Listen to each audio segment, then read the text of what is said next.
Yeah, go.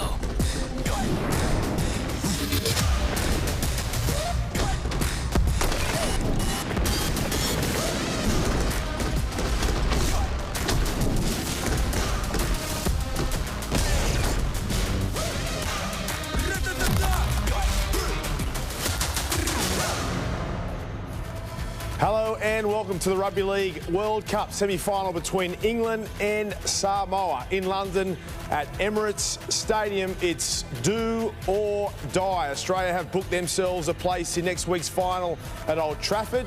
Who will join them next week? It's a big game. Samoa warming up there. You can see Jerome Luai. England haven't put a foot wrong so far in this World Cup, but it's up to Samoa to try and cause a massive upset. It's the second semi-final and it's a big one. England taking on Samoa live and exclusive right here on Fox League. Joining me, James Graham and Corey Parker. And boys, it's been a great World Cup and it's going to be a huge game this morning for both teams, both nations. Welcome.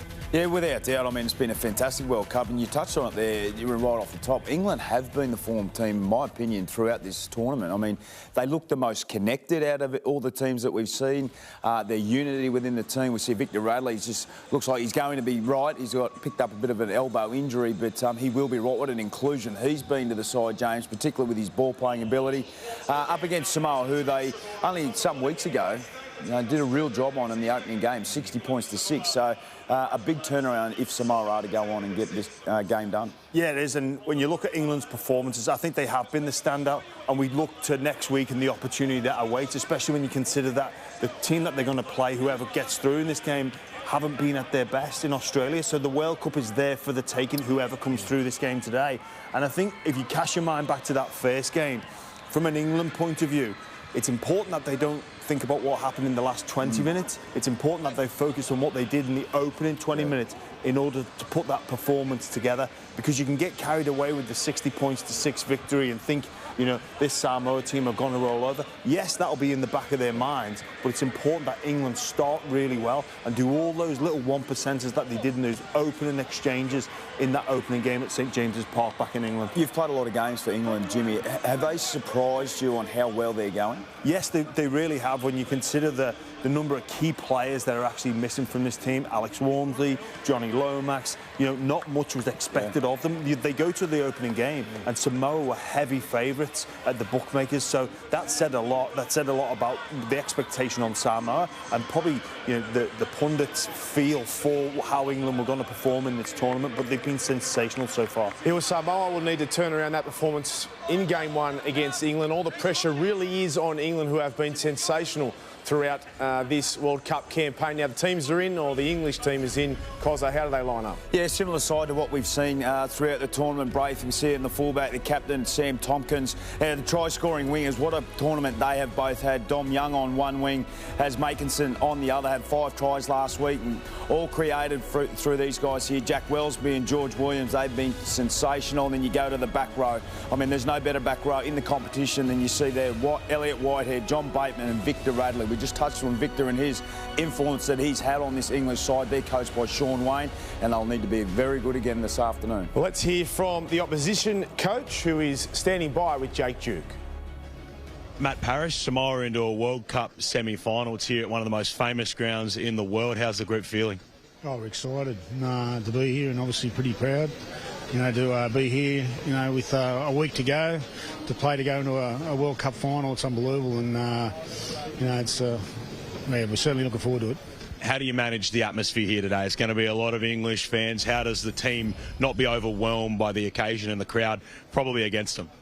You know, I think we've got plenty of experience in our guys that have played grand finals and state of origin, so I think you've got to use that to your advantage, and I'm sure they will. But like, it's what a great stadium to play at.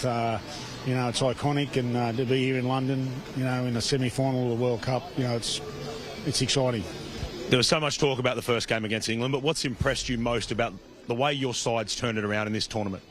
Oh, just the belief in one another. You know, I'm so proud of the group of people we've got, staff and players, the way that they've, you know, stuck together and worked hard. And, you know, it could have been quite easy for us to chuck the towel in and just be here for a holiday, but they've worked really hard. and the belief, and I admire them so much and so proud to be part of this group and what they've done. And, you know, I know the support around the world, you know, with Samoa is so touching, and these guys have been, you know, hope to inspire everyone around the world, young Samoans, to chase their dreams, and I'm sure they are. Do you see your size and your forward pack as your big advantage today? Well, it wasn't in game one against them, but I think it'll be won and lost in the middle. You know, I think if we're allowed to play some footy, I think they could be in some trouble. But, you know, hopefully our forwards can get on top and create a few opportunities for our outside backs. Speaking of outside backs, young Joseph Suaalii, a freak of a talent. How much of an influence can he have in this game today? Well, you know, we all know he's a super talent. He's a super young man. The way he's fitted into this team, he's had a great series, like a great World Cup. You know, but, you know, we've got a number of young outside backs. I think our two wingers go all right, as do our two centres. So, you know, I think to single out him would be dangerous for us. Matt, good luck. Thank you. Matt Parrish there, he understands the importance of this match win, and Samoa plays the Rugby League World Cup final. Australia awaits after their win against New Zealand in the semi-final this morning. They've booked a ticket to Old Trafford, the home of Manchester United, but next week the Theatre of Dreams plays host to the World Cup final. After the break, Sean Wayne joins Fox League ahead of England's semi-final v Samoa.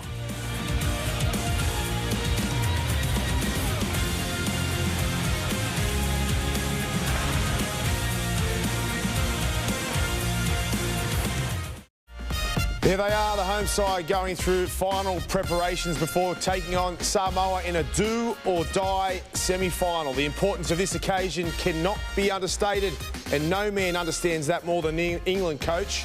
And here he is with Jake Jude. Sean Wayne, a World Cup semi-final here in London. How important is today for English Rugby League? Yeah, I can't put into words how huge it is. It will be a real shot in the arm for us to progress to a final, a World Cup final against Australia. A great nation, you know, play a great rugby league, so we've got a tough 80 minutes in front of us. Samoa will be really, really good today, I'm assuming, and we need to take that challenge on. We need to make sure that we're up for a real aggressive, tough game. What do you take away from the first match-up against Samoa, or do you just write it off as this will be a completely different Samoan side? Yeah, good question. We'll write it off. I know they were underdone. They've got like 6-7 players that played in an NRL grand final, so I know that there's talent in that team. So we've not even looked at that game. We've looked at Samoa's last game against Tonga when that was more of a Samoan team, what we know. So we know it's going to be a different challenge today. We need to be very good to win. We love Victor Radley back home in Australia in the NRL, but why has he been so beneficial to your England side? On the field, he competes. His skills are good. He's tough. Off the field is just as important. You know, the spirit in the camp is a lot of it's down to what Victor's done. He's a real good kid. Has an English way about him, and he's been. I'm so glad I brought him in the squad. He's been a real good asset to us.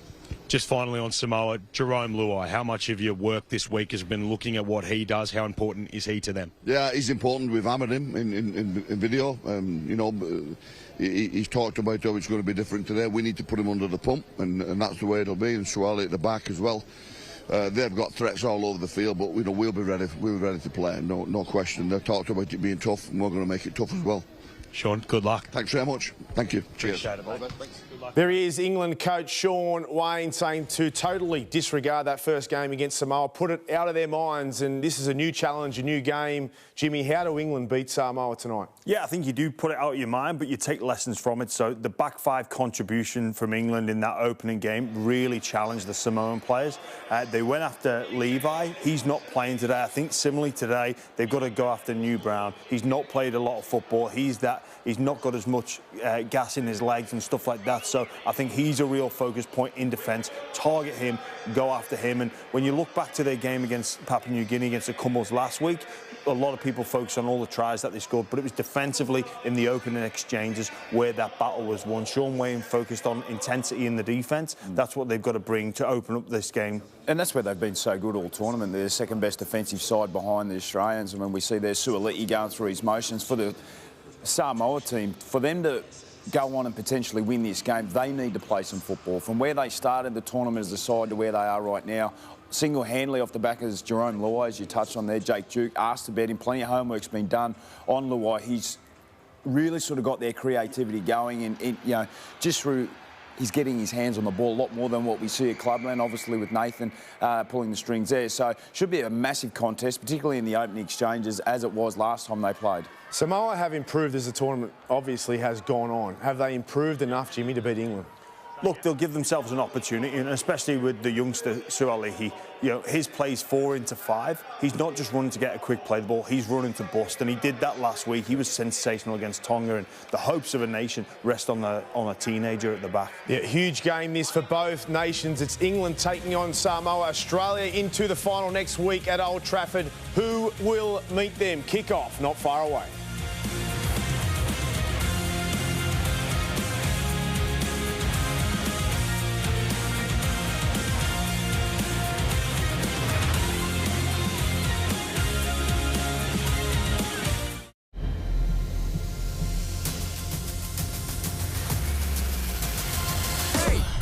Yeah, go.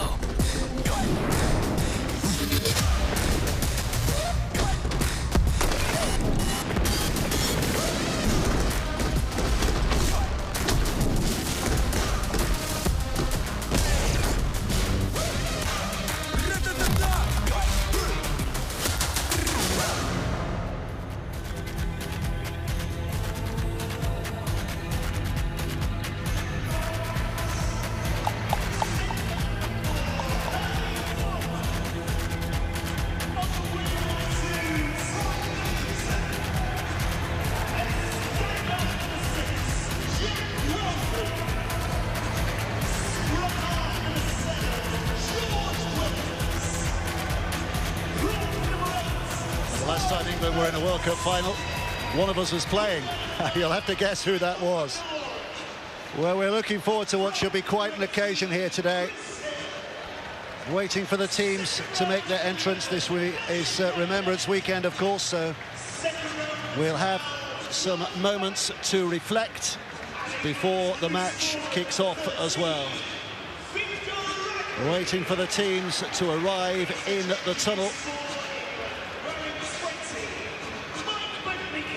But the crowd is already building a very decent atmosphere. The officiating party are there, the referees and his assistant, Gerard Sutton. Claire Balding, the president of the Rugby Football League, a title she carries for another couple of months. She's been enjoying that role, I can tell you, over the last couple of years. Well, what an occasion here today. So much at stake, a World Cup final.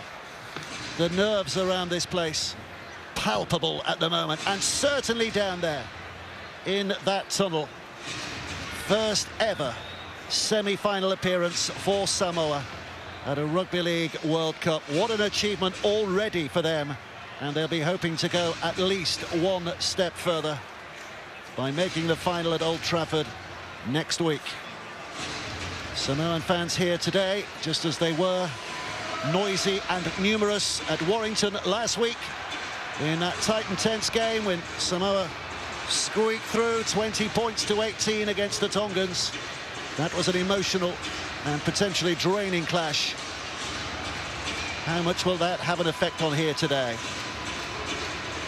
60 points to 6 beaten by Sam Tompkins and his teammates just about a month ago up at Newcastle, but it's a very different Samoa we'll be watching today. Make no doubt about that. And here they come. Junior Paulo and Sam Tompkins, shoulder to shoulder, leading out their two teams into this grand arena for this mighty occasion.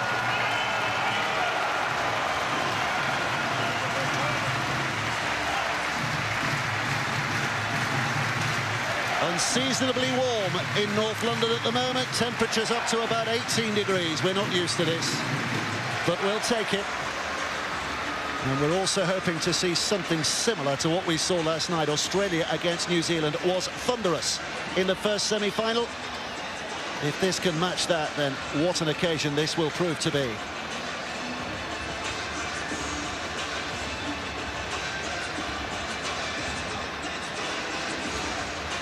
Skipper Sam Tompkins, such an important part of this England jigsaw, with all that he brings at fullback, with his talking and his style of play. And on the other side, Junior Paulo, the skipper of Samoa. Very different role for him, but just as effective in what he does. And right now we're going to have the wreaths laid by the three representatives.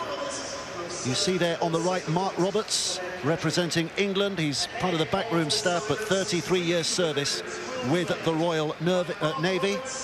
Far left, the Deputy Prime Minister of Samoa, Tuala Tavango Iosifo Ponifacio. And between them, the chairman of the Rugby League World Cup 2021, Chris Brindley, MBE, bringing on those wreaths. And when those have been laid, then our bugler, Corporal Gavin Moore, will sound the last post, followed by a minute's silence.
For the most part, wonderfully observed. One or two not realising the relevance of the moment. The anthems now to be sung, the Samoan anthem by Rosalind Clay, first of all. Join together for the national anthem of Samoa, performed a cappella by Rosalind Clay. Samoa tulai masisi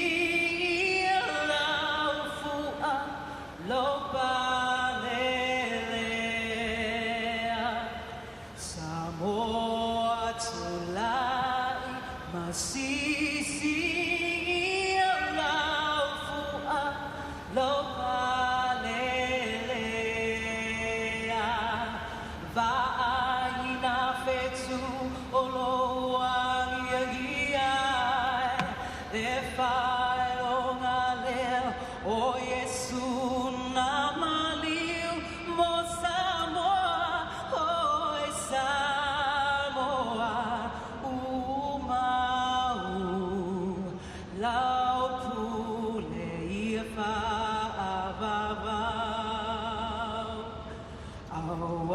te fefe o le atua lo tawawai o lo tasa o lo tonga Samoa tulai wagi e lau fua lo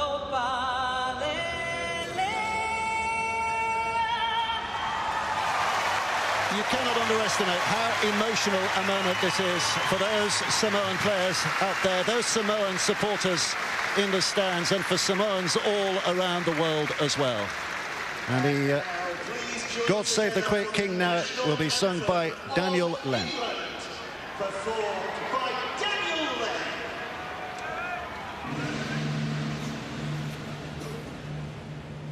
God save our gracious King, long live our noble King, God save the King.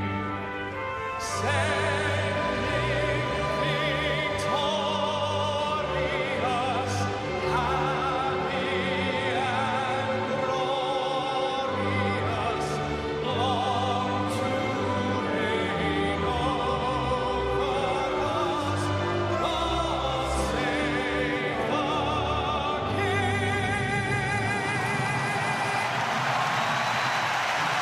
And I think that rendition and that noise tells you it is just as important an occasion for England as well. The scene is set for what is going to be an absolutely fantastic game of rugby league here today. Two nations, two cultures, two rugby league teams colliding on this stage. And if we needed to be lifted any higher out of our seats ahead of this game, then get ready for what comes next. The Manu Sivatau, the cultural call to challenge from the Samoans. This is where we are. This is the scene right in front of us here now. The England players respectfully taking up a line on the halfway. They will not give a step as Samoa prepare for this challenge. It was very, very special last week, wasn't it, when Samoa and Tonga did it in tandem. I think this is going to be equally as stirring.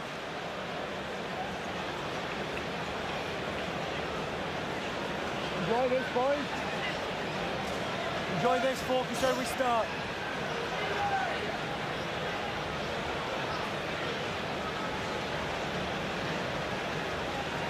You can hear the expectation going around the stadium, can't you? They know what's coming. Junior Paulo will lead this.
averts their gaze.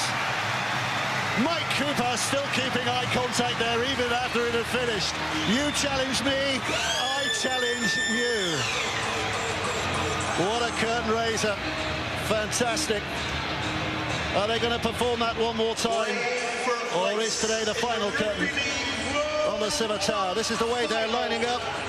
John Bateman missed the opening game between these two because of suspension, so he's back. Mathieu drops out. Otherwise, it's the same 17 that went up against Samoa. What seems like an age away. Luke Thompson recalled onto the bench as well after being left out in a recent couple of weeks. Samoa have lost hooker Danny Levy, who's returned home for family reasons. Farmana Brown of West Tigers comes in, but he spent quite a lot of time recently at Featherstone Rovers as well. He will start as the dummy half. Junior Paulo successfully appealed against a one-match ban to play today.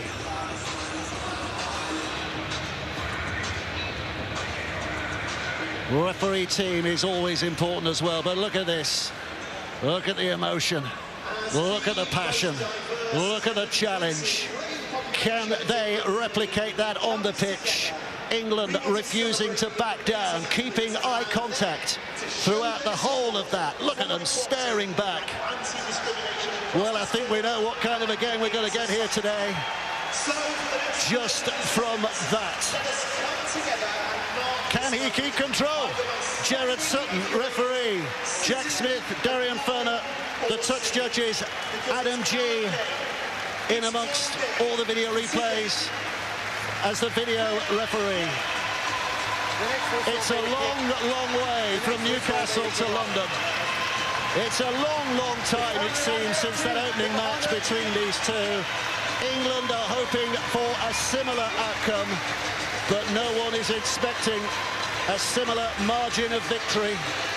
Nobody expected it that day, to be fair, but I think we'd all be absolutely shocked if it was as one-sided today either way. This is a contest. This is Samoa on Rugby League's world stage, and that's a very clever piece of thinking from Dom Young. Cool head right from the start to put his foot out of play and catch that ball on the full to give England position back on the halfway line. Well, this is all about pressure today. Can England handle the pressure? The pressure of expectation, the pressure of doing some things today that they haven't done all of the tournament, which is maybe kick from their own end of the field and handle those crunch moments in the game. I also think it's crucial about the start. I think Samoa have give England a leg up here. But if England can carry on starting the way they have done in this competition, you know, there should be some pressure on Samoa. Well, the two big fellas have been really hitting their straps, haven't they? Burgess and Hill in games so far, and they're setting a platform earlier on as well, as England put pressure on this Samoan line. In the very first minute, McAlorum dances out a dummy half to that right-hand side. Wellesby brings it back to the middle, the little kick over the top. Brilliant saving tackle. Williams was over, but a brilliant saving tackle on that occasion from Brown. Now the kick to the corner. Makinson bounces off his shoulder. Out of play. Sat back on the 20. Great from England. Great from Samoa. Well, pressure early on from the Samoan defence, and they came through with flying colours, I think. Scramble defence on shore. Kicking game from England to perfection. Makinson just has to collect this ball in as he dives for the corner. Just can't quite do it. Yeah, two spot-on kicks there by Jack Wellesby. Probably showing his arm a little bit, that, you know, this aggressive defence, the intensity at the start of the game. I think he was trying to counteract that by kicking behind. Interesting little contest there between Callum Watkins and Tim Laffey, the two Salford teammates. Their coach, Paul Rowley's here today. We're chatting with him early, and he said he sent them both a text earlier today. Good luck, keep safe. He wants them fit and ready. Paulo with a drive in. The dummy half, it's Brown. Samoa advancing inside that England half. And looking left here with Laffey. Gets the offload away. He's been terrific, hasn't he, Laffey, since coming into the Samoan camp? But that won't surprise anybody who's watched him in Super League this last year. Back with Luai towards this centre patch again. Paulo put down. Last play for Samoa. Milford dances away from the initial attempt of tackle, but his kick's out on the full. They're making a habit of that. And that's what England need to do. They need to pressure the half-backs and pressure the kicking game. I'm sure Samoa will do the same. But at the minute, the kicking game, one from the start, and that one there from Milford, both out on the full. Yeah, huge pressure on Milford and Luai for this Samoan team. And I think one of the questions that we need to answer, or England need to answer, can they go into a game and go set for set? So one of those games that's nick and tuck, and they're both kicking and they're both getting to each other end of the field. That's a question mark over England and their defence. And for Samoa after last week, well, we know what they can do with the ball. It's for England to disrupt that system. Here comes Hill, looking to add a little bit of a small explosion in the middle of the park, but well met by those 3 Samoan defenders. Radley and Tompkins, and they're getting a bit of width there with Bateman. Into the sunshine, away from the shadows. Radley again comes scooting across and has a look. Has to take the tackle. Last play here, England. Still 30 metres plus away from where they want to be, so Williams puts that up. A little bit of pressure here on Sualihi, who's down and just about had feet on ground when shoulders met his bruising ribs. And Samoa start from inside the 10. And England will be really happy with that set. You know, they powered through the middle and shifted the ball to the right. But more importantly, at the end of the set, they came up with a kick that puts Sualihi and Samoa under pressure. Just had arms around him when feet was still in the air, but marginal. Brown out of dummy half and coming left. There's a real buzz around the stadium, a real vibrancy. They like what they're seeing so far as Lafay tries to take them on the outside, but England's defenders across there, safely enough again. Now it's a chance for May to have a go. Another set of 6, so this is good from Samoa's point of view. Halfway line reached, and 6 tackles to have a real go here. In by Lingi Sao. England trying to keep pressure on and keep this play the ball as slow as possible. Back it comes from Paolo. Just shaped to pass, but takes it in. As we've seen, he is capable of just popping it away out of a tackle, so England have got to be smart to that. Here's Hunt, and Hunt with that pass away. Sualihi, and suddenly Samoa into dangerous territory. Brown. This now is Luai. Pops it over the top. Lafay's got the footwork, and Lafay's got the first try of the game. What a shock for English fans watching on. What a boost for those Samoans. Tim Lafay's over. And it's Samoa who strike first blood, and England behind for the first time in this World Cup. Yeah, you mentioned the battle on that edge with it's Lafay and Callum Watkins, the club teammates, and on that occasion, Lafay comes out on top. It's probably the 3rd occasion that they've shifted the ball to the left. They're moving the ball much more today than they did in the first game against England, and it was Lafay who won the 6 again, and then he goes round Callum Watkins. It's a ball from Jerome Luai, just gives him a little bit of space, and that's all he needs. You're absolutely right, Kev. Lafay with a little bit of space on Callum Watkins, who's too tight to his back rower, just does him on the outside. He does him for speed and gets on the outside of him. Dom Young stays out because he thinks Callum Watkins got his man, but he didn't have his man. He's one of the best offloaders in the game, Tim Lafay, but he's got that little flick. It's almost Kurt Gidley-like, you know, where he flicks it out the back door.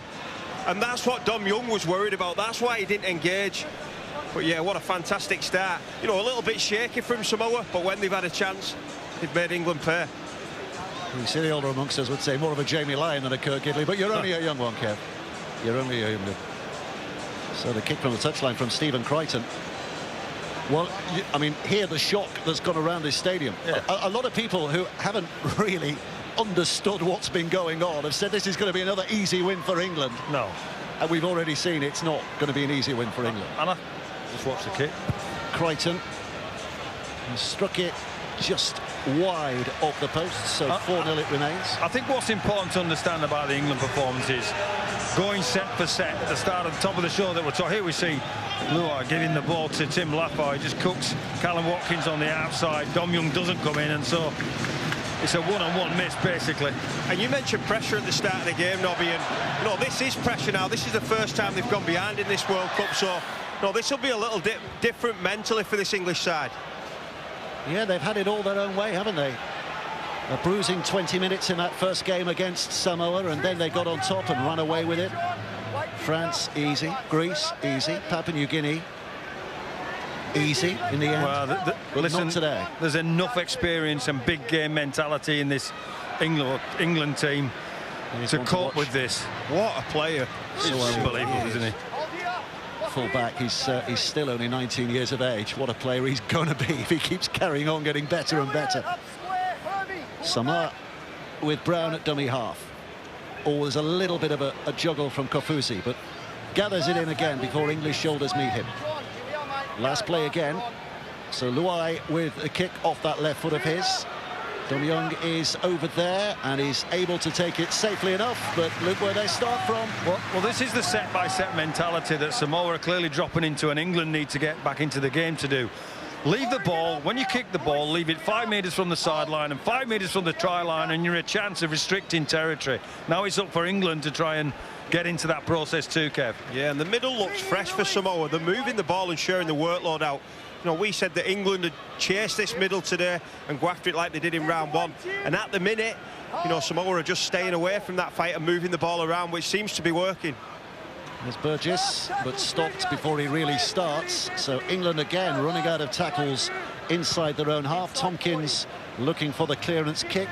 So Alihi watches the bounce, and here comes danger straight away with that threat. I mean, he runs like a gazelle dressed like a rhinoceros, doesn't he? He's got that slight figure, but he runs it really hard. Ends up getting through like a gorilla, to use the animal. He's almost in disguise, though. Yeah. He doesn't look as strong as he is, and he's taking on Burgess and Hill. They're 120 kilos. Milford coming to this right-hand side. Sua pushing Samoa again back inside English territory. Milford waiting. It's Paolo who blasts it in, and look at that, just shakes off a couple of England defenders. Just resists them with relative ease. Luai and Milford, misconnection, knock on. England with a chance to settle here now. They were under pressure. Yeah, and it was Liggy Sow. I think Milford's just telling him there it was for the man out the back. The man out the back was on. Liggy Sow, he normally plays front row for Hull FC, playing in the left back row. Just a little bit clunky, but that was an opportunity again on that left edge. Well, I thought Milford last week was outstanding, Kevin. I think he was instrumental in releasing people like Suolihi, Luai, getting them into the game. He was really crucial to Samoa's performance against Tonga last week, and will be again today. We saw there, I thought, at the middle, Junior Paolo was looking for the English number 9, Michael McLaurin, where they think they can get some mileage. I think we'll see that repeated. So England with a set that starts again inside their own half. Farnworth, who on the quiet has been impressive in this World Cup, hasn't grabbed the headlines, the try-scoring headlines, quite like the other young starlet Dom Young. Another set restart, but early in the count, very early in the count, so not too damaging from Samoa's point of view as Hill pounds it forward, looking for the halfway line if he can. There's a different approach there from the Samoan team in blue here. They're trying to play the balls down and work extra hard in the tackles to stop England getting that roll on and playing quickly, which they managed to do in the first encounter. This is McAlorum, up and collects. Tompkins switching it left. Williams, the pass to Farnworth, but well met by Tahoe, who cut things down, but England keep it alive. Williams again with a skip and a step, being dragged towards the touchline and beyond. And it's going to be Samoa who get it back here. And mentally, it's really difficult when you win a game by 60 points a matter of weeks ago. Subconsciously, you almost expect things to happen. And at the minute, for me, I just think they're chasing their edge a little bit too much and a little bit too often, England. And Samoa just look really strong. Like Nobby said, they're slowing the play, the balls down, and they're being much more aggressive than they were in the previous meeting. And it's that element of pressure as well. England have been encountering things that they haven't encountered in the whole of the tournament. So how do you get over that? How do you lift yourself? And you think, well, we need to stay a bit simple. Go set for set and see where we get to. Well, in fact, England have got possession here. They've decided that Samoa knocked on in trying to take England out of play, so they can start in an attacking position. And Watkinson's taken it in with that first effort. Here comes Burgess. Burgess driving. Oh, let's go. Head goes down. Never any doubt, Junior Paolo just being tempted back in there to have a little chirp with Burgess. Penalty. Well, that's not easy to do. Oh, God, how big is Burgess to lift him over 180 degrees? A crane in his That's pocket. some kind of strength, that. He's certainly had his Weetabix for breakfast. Well, the breakfast cereals are available. Yeah. What do you do here? Philosophical question. Kick the 2 or run it on? I'd play on here, but there's a bit of a problem here. Yeah, there could be an issue beyond the penalty. I mean, what we've seen in this World Cup is. No, he puts him down in the end. The problem is for the defenders there. There's 2 of them almost doing the same sort of tackle technique. Paolo looks like he's going to get a speaking to from the referee, but he's been fantastic. He's off for 10 minutes. Junior Paolo sin bin for 10 minutes. And now I think they definitely take the tap, don't they, Nobby? They've got to put some pressure, go with the man down. You'd expect them to tap this ball and try and make some points out of this numerical advantage. Well, suddenly the England props puff out their chests and think, you know what, we can make a real dent on this Samoan line now that he's disappeared. Samoa down to 12. England have 10 minutes with a one-man advantage. There's the reason why, and England play on. McIlroy at dummy half. Radley's queuing up there, but it's gone back to Burgess instead, and Tom Burgess with that big effort forward. McIlroy, all the balls come free, and the ref says knock on, I think, does he? Is he signalling here? No, he's giving a penalty for England again here. Yeah, it was Liggy Sow, I think, Nobby, was it? It's the way the ball came out. Liggy Sow's clearly got his hands all over the ball and reaps it out. Yep. And they'll play on again here, England. So here they go. Radley goes right. Bateman comes back left again. England 5 away. Pressure on this Samoan line. They've had a terrific start, but now with a man short, can they hold out? Switched left to Williams. Williams puts it over the top. Up went Crichton, knocked it back, and it has gone back in Samoan hands. Again, a risk early to go wide. Well, it's different. England went for it there. They were trying to take advantage of the extra man with the ball over the top. I think it was Luai that climbed into the sky. Yeah, it's the tunnel ball. Sorry, yeah. It's the tunnel ball, and that exact play worked last time. But even if he gets the ball over Crichton, Brian Toto is there to make the tackle. I just think we're lacking patience at the minute, the English side, and they need to get back into just doing things that's been working all tournament, and that's been running hard with numbers around Radley. Absolutely. Set for set. England go set for set. We do forgive Kev the odd we, because 5 years ago he was wearing an England shirt in a World Cup final, of course. 5 tackles gone. Here comes the last. Luai with a kick downfield. Young already well back to catch that. Looking for a bursting effort here. Takes some handling. 3 of them from Samoa. Holding him up. He's putting a pause.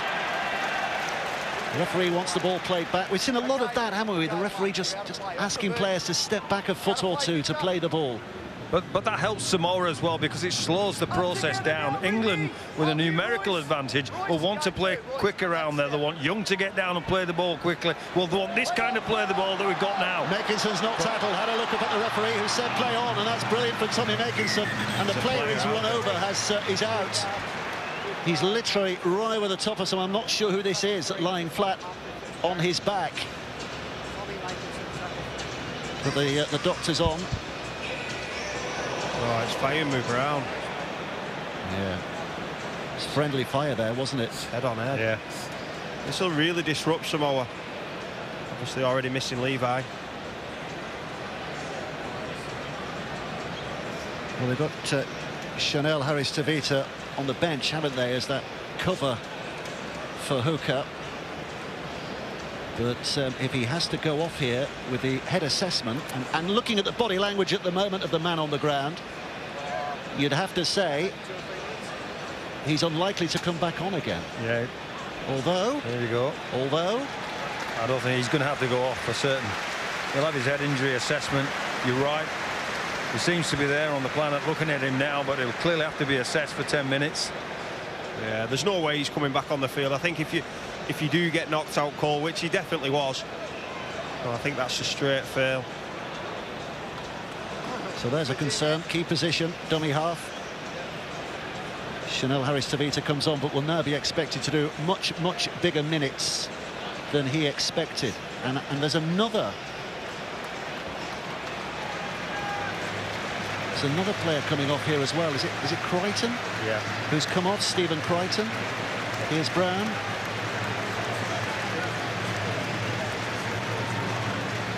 It's Kofuzi, isn't it? It's Kofuzi who's come off. holding his head. I think he has a cut. I think he's more likely to come back than Brown. But it's been disruptive for Samoa because they'd got themselves a good start under their belts. And they were testing and putting England under the kind of pressure that they haven't been under, Kev. Yeah, and this will be pressure with Josh Papali'i coming onto the field. You know, it's probably not in the circumstances I wanted, but, you know, he's a fantastic player and he gets stuck into Burgess straight away. By the way, this could be Chanel Harris-Tavita's last ever game of rugby league. If Samoa lose today, he's retiring. He's only 23, but he sees the bigger picture of life, apparently, and he wants to go travelling. So what a way to go out, either today or in a final next week. This is Williams with a kick that is being chased by Young, who tries to knock it back. It's gone to ground. Bateman flicks it through. The referee's already given a decision against England. Well, there was a little snapshot for England just before the break because of the head clash. Tommy Meganson crashed into the line, beat a couple of players, had a quick play of the ball. They're on the front, and it looked like the kind of play that England wanted to come up with. The stop-start situation, the kick there, it's just not quite going the way that England want. Yeah, just a little bit too eager, just all in front of the kicker, so that's an easy out for Samoa. Like you say, Nobby, they just need to get back England to doing what they did, you know, in the previous games, and that's just going forward with numbers and chasing this middle. So Lafai will set with the initial charge. Harris-Tavita out of dummy half, and here comes Sao, Lingi Sao now, taking it close to that halfway line. Samoa looking to set themselves up again here for a position inside that England half. Papali'i with a little ball away. Royce Hunt takes it on, surging in again. Harris-Tavita. Luai steps away the challenge of Burgess, gets it onto Milford. Milford's cut down quickly. McAloran, the man who got there, and gets again here to Papali'i, but he's only a speed bump as Papali'i goes through. Two more England defenders needed. Last play here. Milford will look to kick to the corner, and up goes Makinson with a wonderful take. Crichton got to him quickly, but Makinson with a very safe catch. Yeah, they're really going after Mickey McLaurin now in the middle of the field. Papali'i just bounced him off. We've seen that a couple of times now, and they look really dangerous, Samoa, when they get that second phase going and the offload out the back. That's something England will have to improve on, locking the ball up. We've got an interchange coming here as well at England. Mike Cooper's ready to come on. We'll see who comes off in just a second. But England through Radley, another bruising challenge down the middle. McAloran and Burgess runs off the shoulder of Sao and makes another 5 meters or so. But England again find themselves on the last, so Tompkins puts it up in the air. Suhali underneath it, eyes on the ball in the sunshine. Good chase down, good chase by England. Tompkins with a telling tackle in the end. Great chase, great kick, great catch from Suhali as well. And Lafai down the blind side. What about that? That's a catch under pressure. You can hear the local appreciation as they watch that on the big screen. So Samoa looking wide through Milford. Good little flick away. Had the man been there, but instead Su'a is bounced out of play. England get a big defensive win there. Su'a unable to keep it in, and England will get head and feet in possession, you'd think, 35 metres out from that Samoan line. And it's moments like that in big games where you need your big players stepping up, and that's what Elliot Whitehead's done there. He's chased over and put Su'a into touch and got his team on the possession. But even though Samoa are down to 12 men at the minute, they're still creating and finding space on the edges, which is a bit of a bad sign for England. If we look at that again, it was Crichton that actually had got to the outside, and had Su'a been in the right place, he was down the sideline. So you're absolutely right, Kev. They created an opportunity there with a man down. So England, for me, go back at the middle, find some ruck speed, and we'll see what happens. 3.5 minutes for England still with this one-man advantage, and this is good position they find themselves in here. What can they make of this as Hill twisting around? And eventually he does play the ball. Mike Cooper's still waiting to come on, by the way. Here's Williams. Williams with a bit of dash and dazzle, but not enough to take the Samoan defence eye off the ball. Radley, and now they've got numbers, and Tompkins and Watkins. What a battle those two are having on the far side.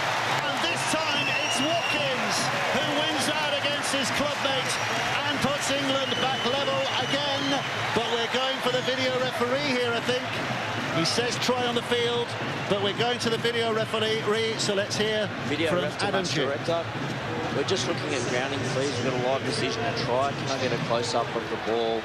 Nice and slow, please, for grounding.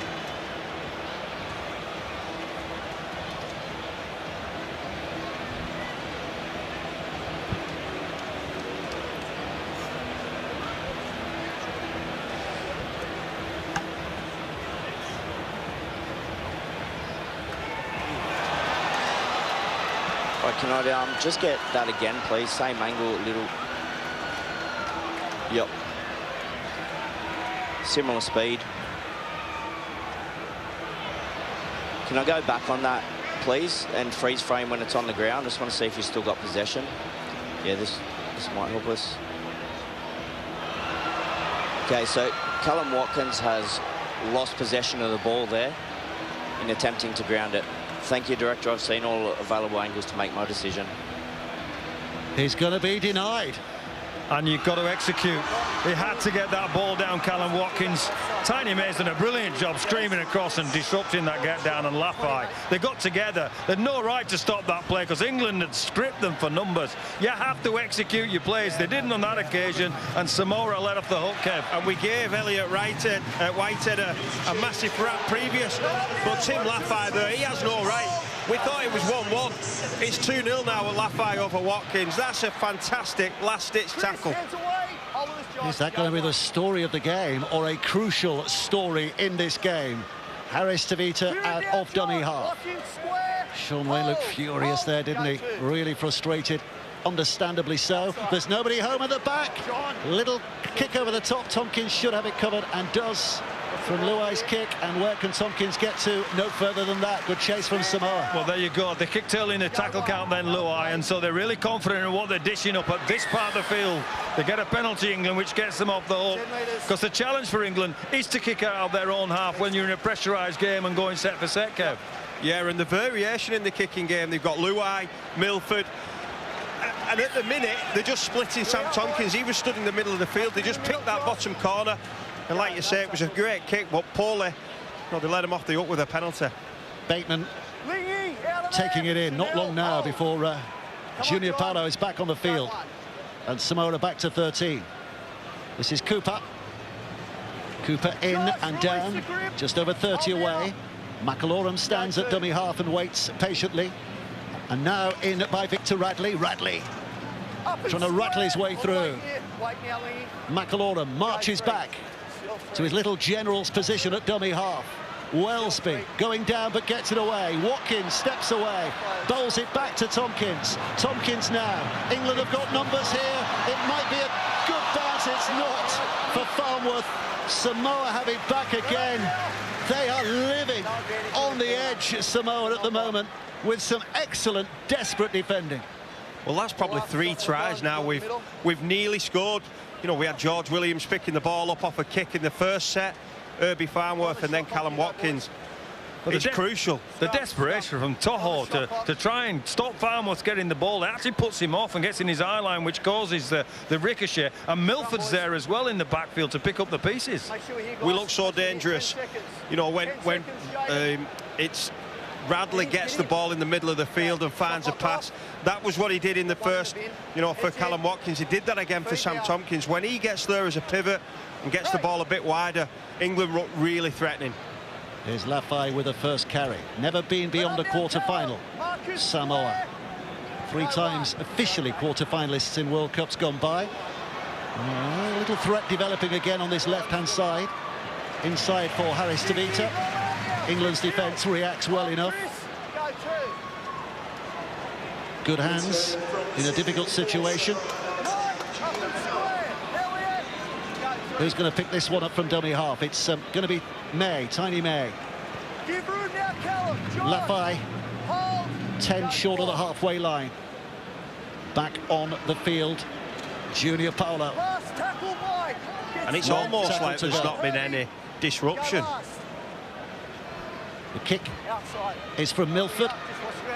Makinson, long hand on that. Big high kick, but Makinson takes it without any real dramas and runs it back looking for a little space on the other side.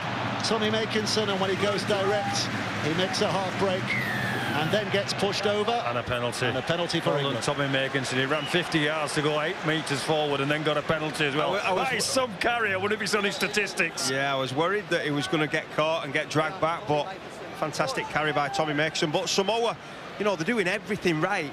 It's just that first and second tackle that they're just being a little bit too eager and letting England off the hook. Do you still get those metres counting on your stats if you're running sideways? No, I think they paint the field north to south for a reason, Dave. I think that's how you get your metres. I'd have had some good metres if you got for sideways and backwards. Especially without the ball, Kev. Just imagine that. England now with a set inside their opponent's half and an opportunity to build again, but they've been here before without any effect. Can they settle their nerves, or does this excellent Samoan defence continue to hold a grip on this game? McAlorum is going to have to be patient here because Hill has to unpick himself from those defenders on the floor. Williams, the little dummy, and he's through, and he gets it away, and that is going to be Elliot Whitehead. George Williams with the surge. Brilliant skills and bravery from him because he hurt himself in doing that. And Whitehead, who seems so often to be in the right place at the right time, there to collect a score. Well, this is brilliant from George Williams.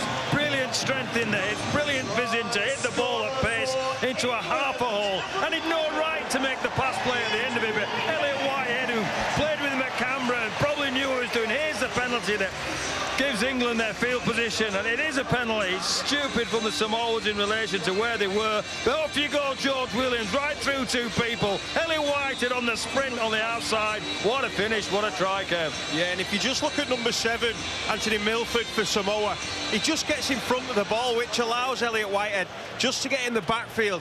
We see now George Williams goes through, and it's a fantastically beautiful, soft hands. And that's what Elliot Whitehead does. For a back rower, he scores lots of tries. But Samoa are doing a lot of things right, but they're letting England off the hook at the minute by just giving a few too many penalties. 24th Test cap, England Test cap today for Elliot Whitehead, 11th try. I mean, that is quite a return for a back rower, isn't it?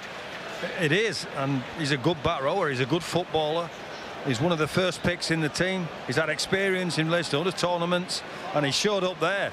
And he knows George Williams, played with George Williams at Canberra, understood what he was capable of, understood where he was going to push through the hole, and more importantly, where he needed to get to take advantage of the pass. And I think if George Williams had passed the ball out the back to Wellesby, Samoa were ready to shut it down. So just either showing the pass and showing the dummy or kicking behind seems to be something that England have found to unlock this defence. Well, English flags flying now with a little bit more gusto than they were earlier. And here's the reason why. George Williams setting things up. And Elliot Whitehead. Right place, right time. And there's the ending. So here's the thing, this is what Samoa want. The team in the blue want slow rucks, so they can organise, they can be physical and dominate this England team. England want exactly the opposite. They want some ruck speed and some bodies around the ruck and around the players so they can find short pass plays and opportunities. Luke Thompson on the field, he's going to add a bit of muscle as well. And it looks as though he's hurt, actually, from that initial carry. Watkins, I think Luke Thompson's, I think his boots come off. It looks as though he's got an ankle injury from a distance, but I think it's just his boots become dislodged. Well, it was Junior Paulo, he hit him with everything and he knocked his boot off. As long as that's the only thing that's missing from his anatomy after a Junior Paulo hit. McAlorum. Cooper's going to have a go. No, he's not. They're going to go down this blind side instead. And here's Williams, who's anxious for more. Reaching, is looking at the referee to see if there was a suggestion of a high. There wasn't. And Tompkins with a kick that is stretching Toho, who brings it back towards that 20-metre mark where England are waiting. The backfield for Samoa, really dangerous. Toto there carries it back now, Crichton. And then normally it's Suolahi who comes off the back. Some tired defenders now, so it's important the kicking game from both sides, you know, is accurate. Harris Tavita back on the inside again. It's the other winger, Tiny May, who's having a go at lifting the burden off his bigger forwards, helping them get out. And Suolihi, who's just presents a threat every time he has the ball in his hand, doesn't he? Even if they stop him in early stride. Right it comes. Sua. England across in numbers. I think there's one play to go, that's all. Tackle 5, so here's the last. It's into the boot of Milford. Easy one for Tompkins to take. Tompkins pouches, an umbrella of defenders come towards him. Milford missed him, flying in there, and England have possession from deep. I think Tanya down on the touchline. Might have news of injury, Tanya. Yeah, they've only got one doctor, the Samoan team, so it's taking a little while on the HIAs, but Faumuno Brown, which is not a surprise, has failed his. The view on Oregon Corfusi is ongoing. So that's one down and possibly one to go. There's a rule in this World Cup, if 3 players fail a head injury assessment, then they can bring on the 18th man. So there is that bit of leeway that you don't normally get in Super League and the NRL. Kick from Wellesby at the end of that, and Young got fingertips to it, I think.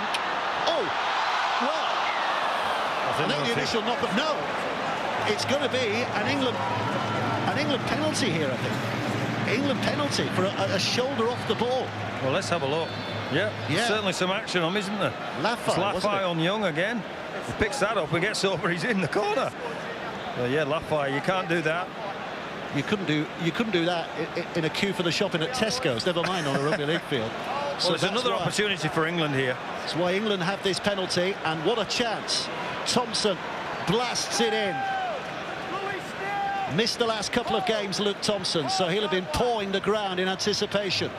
Bateman now pulled down. McElorum's having a look. Picks it up and spins it back. Radley offers it off. Cooper now. The 2 props have been exchanged. Burgess and Hill off. Cooper and Thompson on.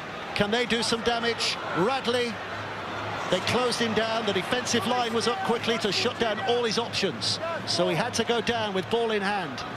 Little grubber to the in-goal area. Oh, and it's just overcooked from Wellesby. And there's a bit of extras on the end of it. Spin. I think it was Harris Tavita, isn't it, who spun over the advertising hoardings. Well, the kick wasn't great. Wellesby had the right idea because the fullback wasn't at home and caught up at marker, but the kick wasn't great. He's okay. We carry on. It's taken on by Tiny May. 5 short of the halfway line. Well, Samoa have just lost all shape. You could almost throw a blanket over them, so there's no surprise where they're going. They feel like the England team now is getting a little bit loose around the middle. That's a good hit by Radley on Suhalihi. How dare you run at me, young man. Well, it's a great point that Kev makes in where Samoa think they're going to get the men. They get a 20-metre restart and they don't move from the middle, trying to wear out this England defence so they can find some opportunities on the fringe like this one. Spotted a gap down that blind side and slides over to score. Oh, eyes up rugby league from Lingy Sao. That is a super try. That was real class in reading the situation and getting himself over. Yeah, and it was just deception at he finds himself at the hooker position. He shows the ball right, and I think it's Callum Watkins who takes the dummy. Everyone thinks the ball's going to the middle of the field. Lingy Sao, sees the overchase. You see Callum Watkins' feet, the number 3 for England, and he's just not got enough pace to get back there. That's a tremendous bit of skill, bit of deception from Lingy Sao. He's still got a lot to do. Shows the dummy, and Dom Young once again stays out. Probably should have gone in on this occasion. But I think it's Jack Wellesby that gets caught at marker. Callum Watkins is on his own and should give himself some space because Wellesby's not involved in this play. I don't know if he thinks he is involved, but he saw on his back. Lingy Sao sees that, runs straight past him. Dom Young's in no man's land. All of a sudden it's a one-on-one for Lingy Sao, and he's too big and fast at that kind of pace and that kind of meterage out of the line. Well, it's the 2 Super League men who are doing the damage against England, isn't it? We talk about the pedigree of the NRL stars in this Samoan side, but it's the Super League players, Lafai and Sao, who have landed the sucker punches and given Samoa a lead here, which Crichton is looking to extend. 8 minutes to the break. Crucial moments, crucial scores. Crichton, a big green-booted left foot of his, and he has got it. He has got it. So 10 points to 6 now. Samoa lead. And Samoa are well trained in this nip and tuck game, real brutal game. They had one against Tonga. England haven't had a tough game yet. You know, so this is new waters, Nobby, for England now. How do they respond? You know, I'm not sure. Well, that's the element of pressure I was talking about in your mindset, your concentration. Two players clocked off there for me, Callum Watkins and Jack Wellsby, because he had a free run to the try line, did Liggy Sow. And in test matches, they test every ability, every sense of your game of rugby league, and they were found out. And that's that element of tough games and battle hardness you're talking about, Kev. Papali'i with the initial drive in. The Canberra Raiders prop forward. One club man with Canberra. Into dummy half goes Harris Tavita. The 23-year-old who might just be done with rugby league, but helping his side here to an impressive lead. 6.5 to go. Sean Wayne and Andy Lass there on the sidelines. Perplexed, I think, would be an understatement. Out comes Harris Tavita, and another dash from Sualihi. A flash of lightning down the middle again, putting fear in English hearts. It's taken on by Milford, flattened, and he gets an ill-advised offload away because he's given the ball back to England. And Tommy Makinson just happy to get hands on ball. England breathe a bit of a sigh of relief there. Again, Samoa just chased the middle. It's Sualihi who just goes straight through. Radley's gone off and Morgan Knowles has come on, but it's exactly the same game plan. Straight through the middle. Tough to handle. They're going straight at Mickey McLaurin. Now, that's clearly a game plan thing. They're finding opportunities. Sualihi's going through there. Papali'i's going through there. Junior Paulo's going through there.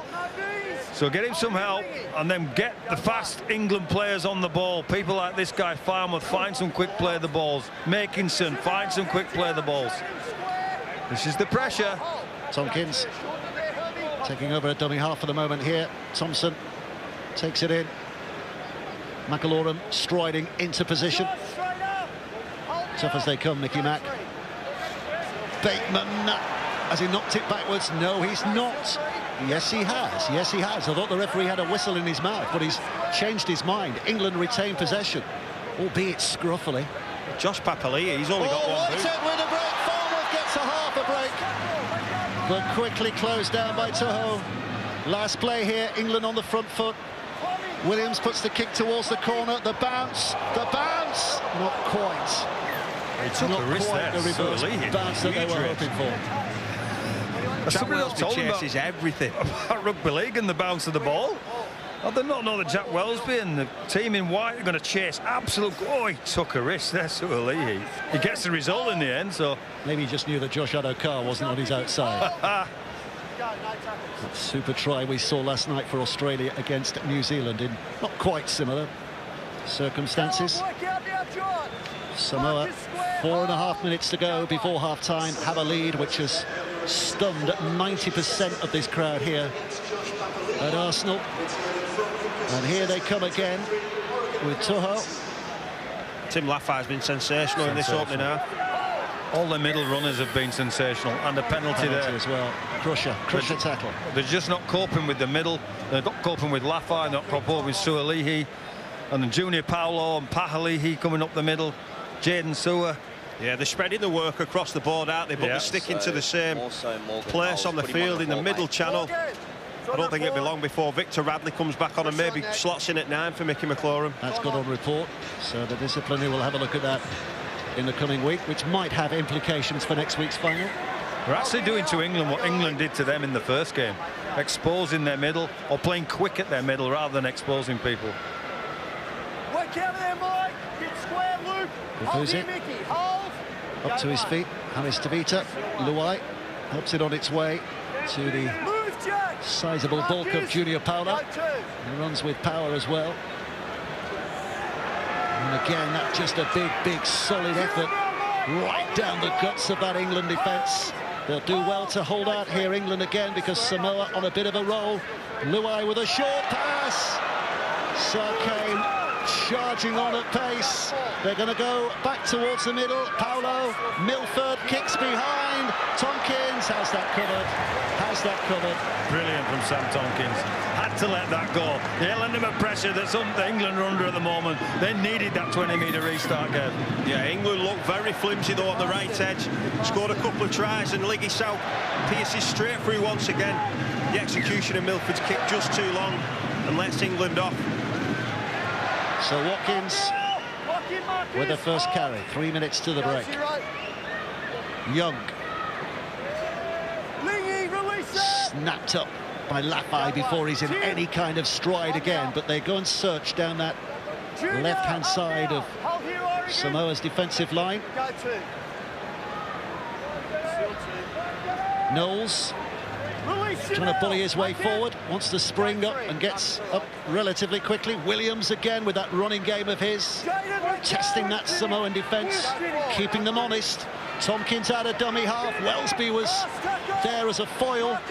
Samoa not taking the dummy. Welsby stayed down injured. Williams now kicks towards the corner. Sueli underneath it, try to hang up as long as possible in the air. When he comes down, Herbie Farnworth grabs a hold, and Samoa have to start from there. And this is robust from England. The offload was a little gamble, but it's paid off. And Samoa advance midway inside their own half. Yeah, England really struggling with the outside backs now for Samoa. It's the second phase that's killing them. From this man, Tim Lafay, Stephen Crichton, we see it again. That offload again. Sao back towards the middle. The offloads mean that instead of tackling 6 times in a row, England's defence is tackling 7, 8, sometimes 9 times in a row, which draws the juice out of the tank. Thought you'd stopped them? Well, off they go again. Harris Tavita inside now for Kafusi. Last play. England will have some relief at that, but there's a threat coming from the boot of Luai.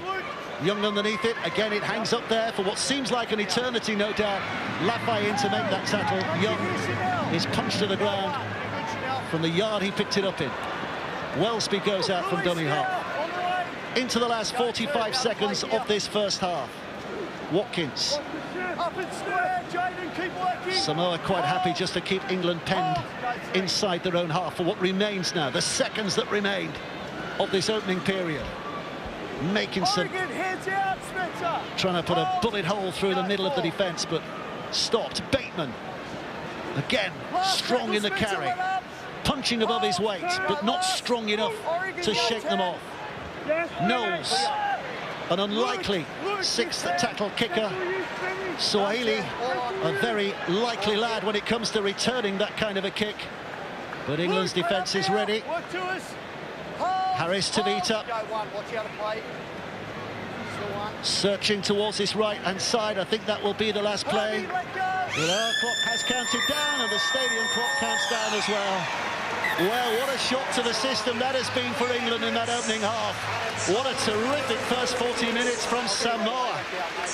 They scored first, they scored last in that half, and for the first time, they are sending England in behind in a World Cup, this World Cup tournament. Samoa on top. They are leading here at half-time by 10 points to 6.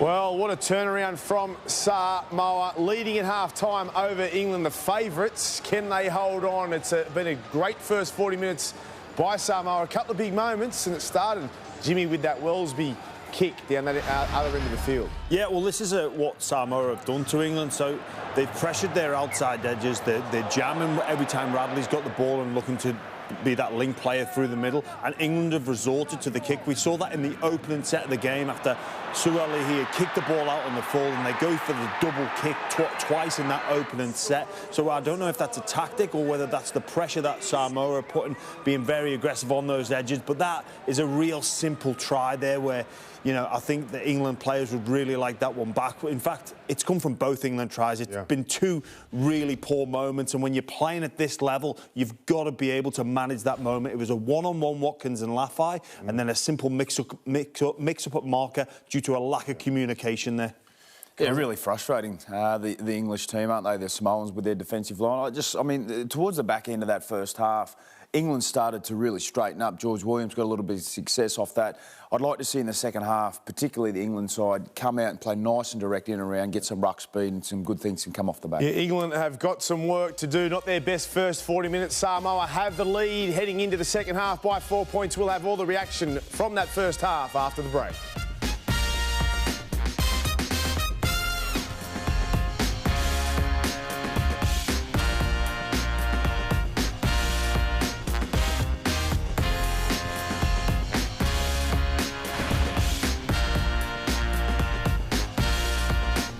Back to the Rugby League World Cup. Samoa with the lead at half-time, and they deserve it. Corey, take us through the first half highlights. Yeah, the first time this tournament that England have found themselves behind, it was through Tim Laffey. Just a simple one-on-one missed tackle there from Watkins, just unable to do. It's been a nice little battle between those two centres before George Williams just really took the line on, straightened things up beautifully, got a nice little offload to his Canberra connection counterpart, and that being Elliot Whitehead, Jimmy, before Linky South scored one of the easier tries of the tournament. Yeah, well, he just assesses this situation, doesn't he, perfectly, and he ends up in a training ground 2-on-1 situation, and he sums it up perfectly. A beautiful little dummy to May on the outside, and he gives Samoa a deserved lead, I think, and I've got to give credit to Samoa, the way they handled that period of time where they were down to 12 players, and also they lose New Brown as well, so they've been desperate this afternoon over in England, and yeah, they deserve the lead so far. Well, they do deserve the lead. Samoa by far the better team, and they had a player in the sin bin as well, off for 10 minutes, Junior Paulo. How do we see this one? Yeah, both players that were involved in the tackle, obviously.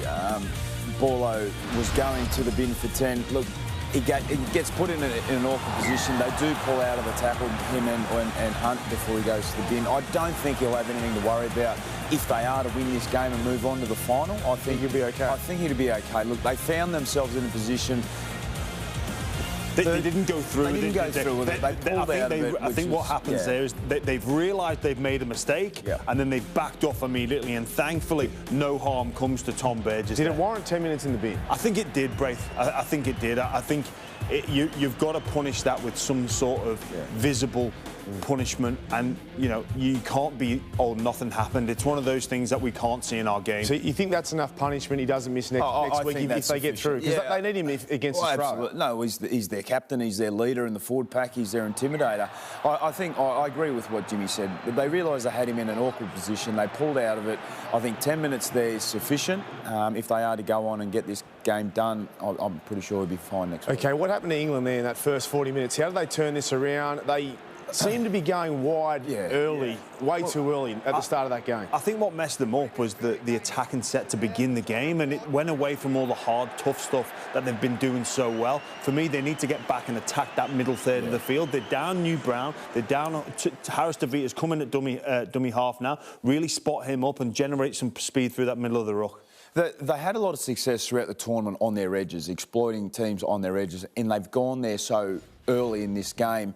Yet it seems to be a bit of a game plan. They need to come up with a plan B, and as Jimmy just touched on, I'd like to see them really get some ruck speed and generate some good momentum, because they got those players out on the edges that can cause, but they're going there too early, and the Samoan defence has obviously done their homework and are flying up and just absolutely frustrating the English side. So I expect a completely different start this second half. They've got to earn the right to shift the ball, England. They're shifting it for shifting's sake because they've had success there. And Samoa have done a great job defensively on an edge. They're taking down the England players' time. They're frustrating them into early kicks, which aren't on all the time. So England have got to earn that right first before they move the ball. Yes, Jimmy, big 40 minutes coming up. Who will meet Australia next week at Old Trafford in the final?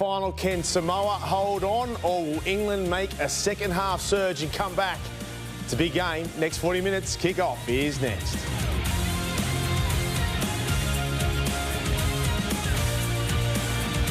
Ever World Cup final, England trying.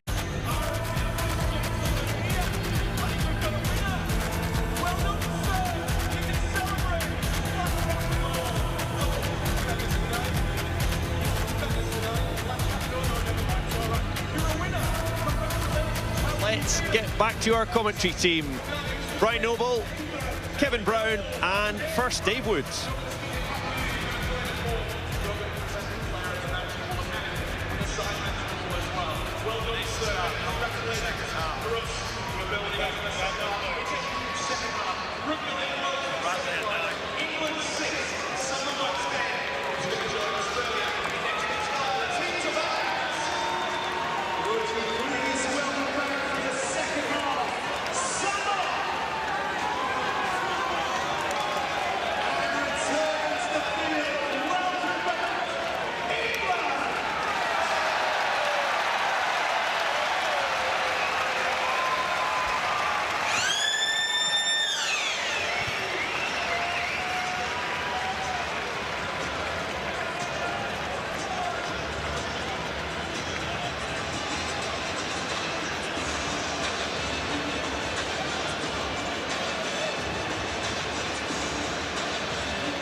Well, what a second half we're looking forward to now. 5 years ago, 2017, Samoa in the quarterfinals lost 46 points to 0 against Australia in Darwin. It was an inglorious exit. But 5 years on, what a difference. They are on the cusp of a World Cup final, a history-making World Cup final if Samoa are going to get there. But England looking for a big response here. Finalists 5 years ago, lost by the slenderest of margins. They want to get back there. They've got a story to rewrite against Australia. Question is, can they do it? Well, it's simple for me, Dave. England have to go back to their own processes. Just you see Lafay here trying to expose them on the flanks and play through this Samoan team and probably not around them, which is what I think they've been trying to do in Element. Get back to their simplistic stuff, fight for some ruck speed and get Williams on the ball and people around him. And Kev, as a player, what would you have been expecting to hear from Shaun Wane at half-time? Oh, it took the paint off the walls for sure, I think. Penalty for Samoa here. It summed it up, Dave, at the end of that half where Morgan Knowles is kicking the ball. That for me just summed up with England today. They're just not at the races. You know, it doesn't look as fluent as he has been. Sam Tompkins said at half-time that, you know, that's the worst they've played, and I agree. But the good thing is, if that's the worst they can play, they're still very close in this game. If they can change it around a little bit, you know, it'll be a real competitive half. Spencer Liniu on from the interchange bench, bustling forward from that penalty. Samoa have got a great position again here, and a solid hit forward from Paulo just sent a shudder through the timbers of the English defence, and he took another step forward after that contact as well. Good closing down on Luai by Watkins, but still alive, and Kafusi with a push, and Samoa almost within touching distance of a perfect start to the second half here. Danger from Sualihi, stepping and shimmying. England back on their own line here. Heels to the back of the wall almost. Out it comes towards Luai. Luai spins it away. Lafay steps inside. His teammate Callum Watkins, the two Salford lads combining again. Watkins with a tackle. Last play. Luai with a kick away. A dash into open space. Back it comes to Sao. Now it's with Luai. Luai, they've got so many numbers on that right-hand side. But Makinson comes in and drops on the ball and begins an attack from there. The roar there was of relief, because had that not gone to ground, Samoa in again. Well, you can put that in the missed opportunities bracket along with all them England chances in the first half. That was a massive opportunity to score the try. They had 4-on-1, and Tommy Makinson comes in off the poor pass and gets the ball. Massive let-off from Samoa. Well, it was pointed out, wasn't it, with our studio guests, that taking opportunities is crucial. Well, we talk about moments in matches, and it's hard to tell which are the most important. I just wonder whether that might be one we're looking back on, whether Samoa look back on that ruefully, or do they just brush it under the carpet and carry on doing what they're doing? What a battle on this edge. Yeah, Lafay and Watkins. They're going on the blind side on the 6th. This is a little bit unstructured from England. Williams with a kick over the top. Makinson, oh, it got a touch. Toho. I tell you what, England have been lucky there. Well, it's a result for England. It's just scruffy again, Nobby, wasn't it? Yeah. Just scruffy. Yeah. Well, they get a result, and they've got field position here, because I think it's Toho that barrels the ball out on that right-hand side, doesn't catch the kick cleanly. Son, you're on the touchline. What do you say? Yeah, got the half-times from the two coaches from England. Make sure we complete. We've given 2 7-tackle sets away. We've got to be better on the last tackle play and better in the detail. We've got to put them under pressure. Not much from Samoa. It's a tough game. They're not happy with the penalty count, though. They want a decision off the ref. Says it's a 6-2 penalty count. We've not had much from the Samoan coaching camp all week, all tournament. Why should anything change? England with Thompson inside the 10. England potentially poised here. McIlaurin picks up a little step and a shimmy by Cooper, and then a real push with his muscular frame, but Samoa holding on. Williams arcing back in again, and bullied to the ground. Some big bruising bodies collapsing on top of him. McIlaurin, Tompkins.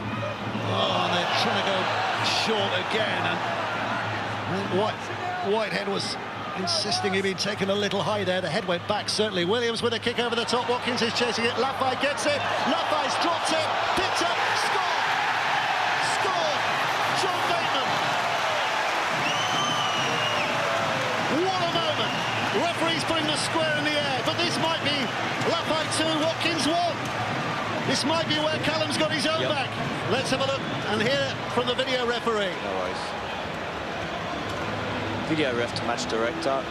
Got a live decision to try. Can we go back and freeze on the boot for the kick, please? And then we'll play through from there.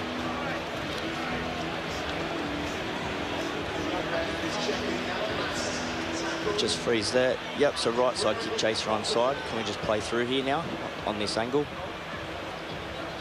Tim Lafay jumps from the field of play. I need a close-up on that to make sure he's not contacted whilst in the air.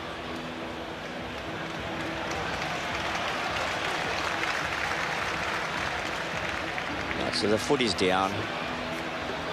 Playing on at this point to knock on from Tim Lafay. Clean possession by John Bateman, and the ball is grounded. Thank you, I've seen all angles to make my decision. Opportunity missed at one end. Opportunity taken at the other. And England back level. And a kick that will surely put them in the lead. And Tanya said that the message from Sean Wayne at half-time was they've got to finish the sets better. And on that occasion, it was a spot-on kick, right on the money, to put pressure under Lafay. And it's 2-1, Dave. Watkins gets stuck into his club mate, forces the error, and John Bateman just does the easy thing and puts the ball on. Makinson puts it over, 12 points to 10. The pendulum swings only slightly, but it's back in England's favour. Well, here you go. Callum Watkins is back in the game. Pressure on Lafay, he drops the ball. John Bateman picks it up, puts it right under the H's, which he loves. But Callum Watkins is back in this game and on top of his number at this moment in time. So the celebration here from Bateman after he scores, I think tells you how much pressure England were feeling. And still are, but the delight, the sheer delight there from him after that, knowing that that was a huge moment in an enormous game. England back with a lead. Now the noise lifts a little inside this Arsenal stadium. Young, not seen much of him running today for obvious reason. England not been able to create the chances. Cooper. England's big men looking to create the platform now. McIlroy, Williams, off quickly. Whitehead puts the foot down quickly into fourth gear, but tackle. They need a finish to this set. This is a great set after scoring a try to get themselves right the way down the field with the kind of play we've seen all tournament from England. Quick play, the balls, people moving around. Now find yourselves the last play. Switch the numbers to that left-hand side where Williams will put it up. England are loaded up. They've got plenty of bodies up there, but wonderful leap by Sualihi. Terrific leap by Sualihi in amongst those advancing limbs. But England will be happy with that, Dave. They get him in the corner. Sualihi's taken out of this set. He'll probably have another carry later on, you know, but they can squeeze right up. I agree with what Brian's saying. I think Mike Cooper, since he's come on, has really took it to this Samoan pack. Samoa's turn to go lateral. England offside. Penalty for Samoa.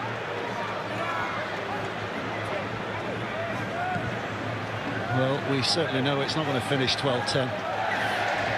I think we're certain about that. There's going to be more points here. And here's another opportunity for Samoa to try and build inside English territory this time. Last time they were down here, they spurned a wonderful opportunity. Harris Tavita. Milford helps it along. Now it's with Sualihi, and Farnworth doesn't quite do the job on him, but does enough to slow him down. He is a freak of nature.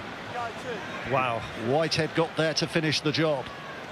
In by Sua. 8 away. Still loads of tackles in the bag, relatively speaking. Switched away. Paolo to Milford. Milford to Lafay. Lafay steps on the inside, gets that pass away. England's defence is smart. Bateman ready and waiting. When Luai got that ball, Milford. Papali'i not only stopped, but he can't deliver an offload either. Full effect from the English defence, but one more to go because Luai's dancing now. Oh, he's found the gap, puts it back.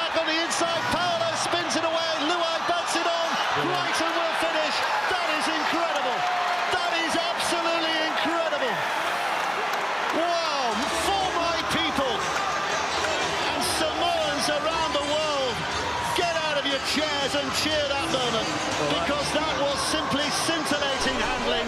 They refused to let the opportunity go, and now they're back in the lead. Well, that's brilliant rugby league football. By anybody's standards, by anybody's world class, that is world class.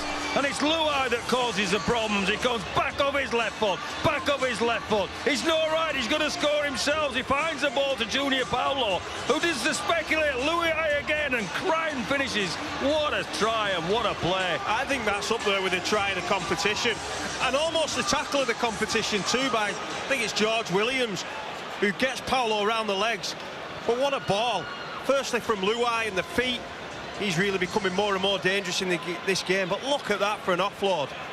That's a front row, 125 kilos, coming up with skill like an halfback.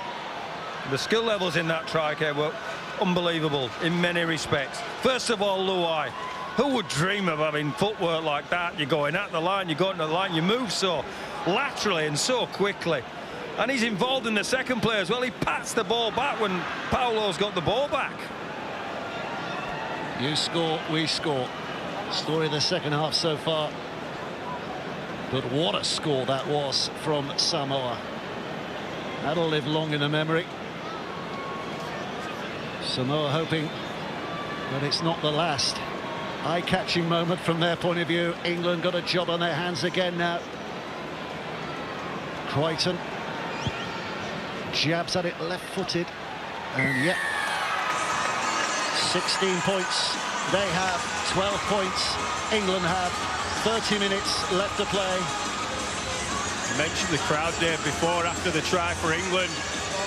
But the crowd now, there's a section of Samoan fans just beneath us, making as much noise as every single England fan in here. So passionate about the Tides. There they are, having a great day.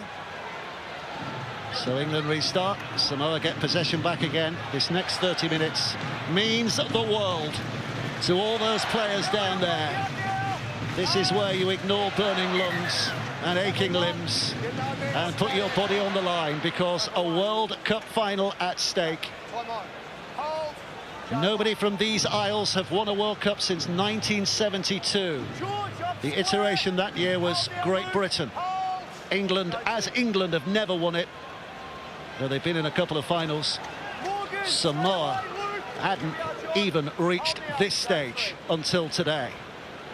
So it'll be earth-shattering if they can get their way to a final. Strap yourself in for this next 30 minutes. A try the difference. Last play. Luai gets it away before Bateman hunts him down. Bateman was coming at speed. Young underneath it. Lafai's got eyes on him, but Young's only got eyes for the ball. And England start here from 15 metres out from their own line. And Watkins just trying to knock down that blue bricked wall ahead of him and having no luck. Tompkins now, Makinson. He'll run at anybody and anything. Will they just keep grabbing a hold of him? McIlroy out of dummy half. Farnworth now. So the three quarters are having a big say in the early stages of this set.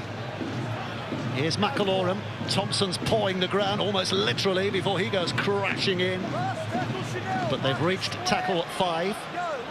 So on the last, it's the duty of Tompkins to try and get a kick away that's good. It's spinning, but it's not going to cause too many problems for Tiny May. It's probably 20 metres too short though, Dave. This is going to be an attacking set for Samoa now. They'll be happy with that.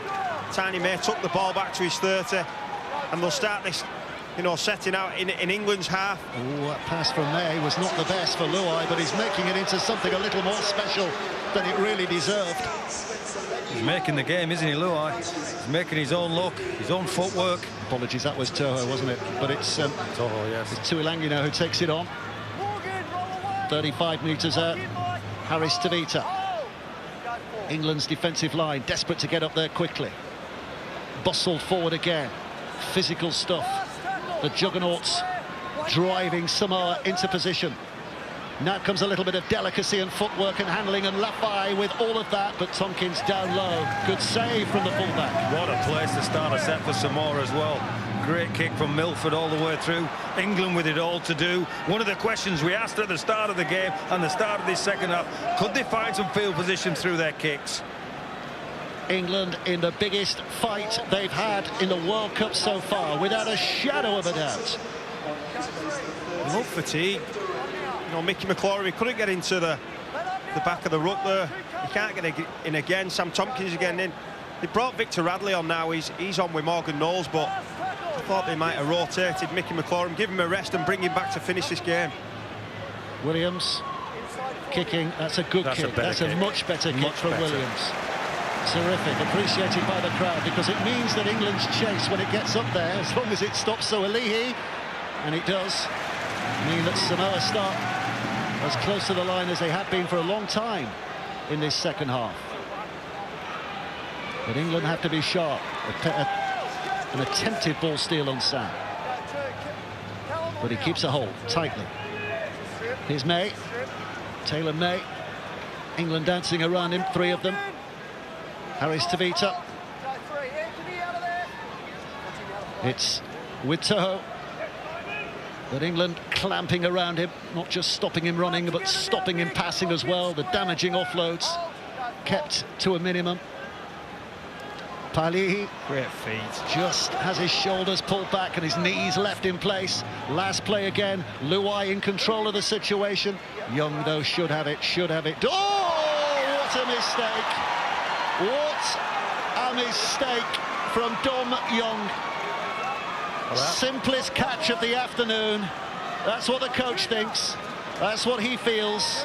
England under pressure now. But it's Samoa's process is getting England at the moment. They're prepared to hand over the ball 5 minutes from the England's try line and 5 minutes in. The kick chase is good. They're doing it England to England, if that's possible. And this is a straight drop from Dom Young. He almost had too much time, but he lifted his eyes up. He was looking for the chase. Jerome Luai now, he's just got a ball on a string. He keeps putting it in this corner. This is a massive set for England. Samoa so dangerous from these sort of pieces. Who would be a coach? Brian Noble. Who would be a coach? Everybody's feeling it, but the coach feels it more than anyone. Well, with 25 minutes to go, there are some answers there still for England. The messages need to go out there, what they need to do. Huge set here, and Samoa have numbered up on that far right-hand side. Crichton dragged down. Penalty, differential, offside at the scrum, so they can't kick for goal. But they do get another set of 6. Crichton's taken his bonnet off. I think he was saying, I want to have a kick here, and the referee's just reminded him of the rules. It's differential penalty, Stephen. You've got to take a tap. So the discussion changes. And Jerome Luai's just said to the referee, put 2 fingers in the air. We'll go for 2, Red. You can't. It's a differential. They don't teach players the rules anymore. Anyway, they will get a full set of 6. Full set of 6 to have a go at this English line. Tuilangi with the initial drive. Harris Tavita comes to the left-hand side. It's a push by Pahalihi, who's held up just a foot away, an arm stretch away, and Young came out to make the tackle, and he didn't make it, and that left the gap, and that gave the invitation for Lafay to score, and for the first time Samoa have a 2-score lead in this semi-final. And at the moment, they're looking very good. They're looking exceptionally good on this left edge. Lafay, Luai, and so they're all tearing this right edge of England apart, and they keep going after it. They got the differential penalty, and perhaps they would have took the 2 points and let England off. But they don't. They have to play on, and the ball, it's Milford's feet, Luai's feet, and then it's just a simple put down for a man who's probably been Samoa's best so far, Tim Lafay. Yeah, without. England was stripped for numbers so quickly from the set restart and the tap. And Callum Watkins tried to go in and close the play down. It was really important that Dom Young got to Luai and close the play down. Neither did either. And so they ended up with the score in the corner. You want a definition of fury? I think we've just seen it. England up against it now. Samoa on the brink of history.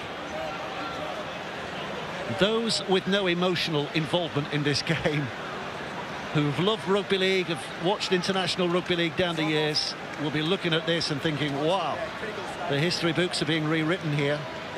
But English fans are not interested in that. They want a sense of normality to return. Crichton with the kick. 8 points to difference. England have to score 2 tries at least to get themselves ahead from this position. Crichton's kick is drifting wide, but it remains the same situation. England 12, Samoa 20. England have to score twice, cannot afford to concede. And Dom Young's had a fantastic tournament, but he's just had a minute that he wanted to forget. He's dropped the ball for the scrum, and then he's come out looking to collect Lafayette and completely missed him.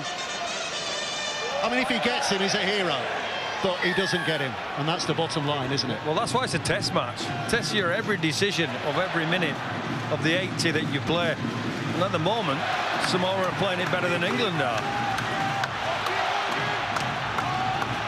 Well, the noise is lifting now, trying to encourage England. England's line speed has just accelerated by about 50 miles an hour. But Samoa are happy to just keep the ball, roll it downfield. Pahali in, wrestling with 3 of them. He's not an easy target. You have to work hard to put him on his backside. Samoa again, just right down the middle. Again, through the guts of that England defence. Milford's kick. Makinson underneath it. Safe into the breadbasket and returned. Samoa up there in line to make the tackle. Well, the issue for England is to get to the other end of the field, whether they by rocking the ball out here and finding some space and restricting terror. Great play the ball here. There's an example of what's needed. Wellsby now coming into the game. Get your runners on the ball. Find some speed around the ruck. There's a real urgency and energy about England at the moment in this set. Radley into that dummy half position.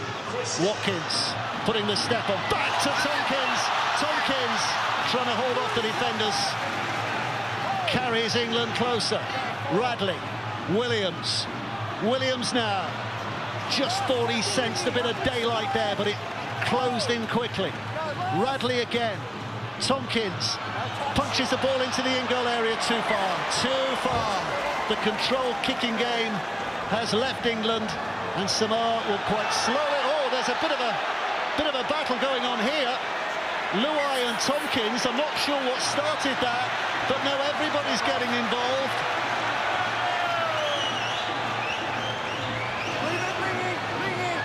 Well, if you thought someone was going to start a fight here today, I don't think you'd have necessarily picked out those two. Walk away, boys.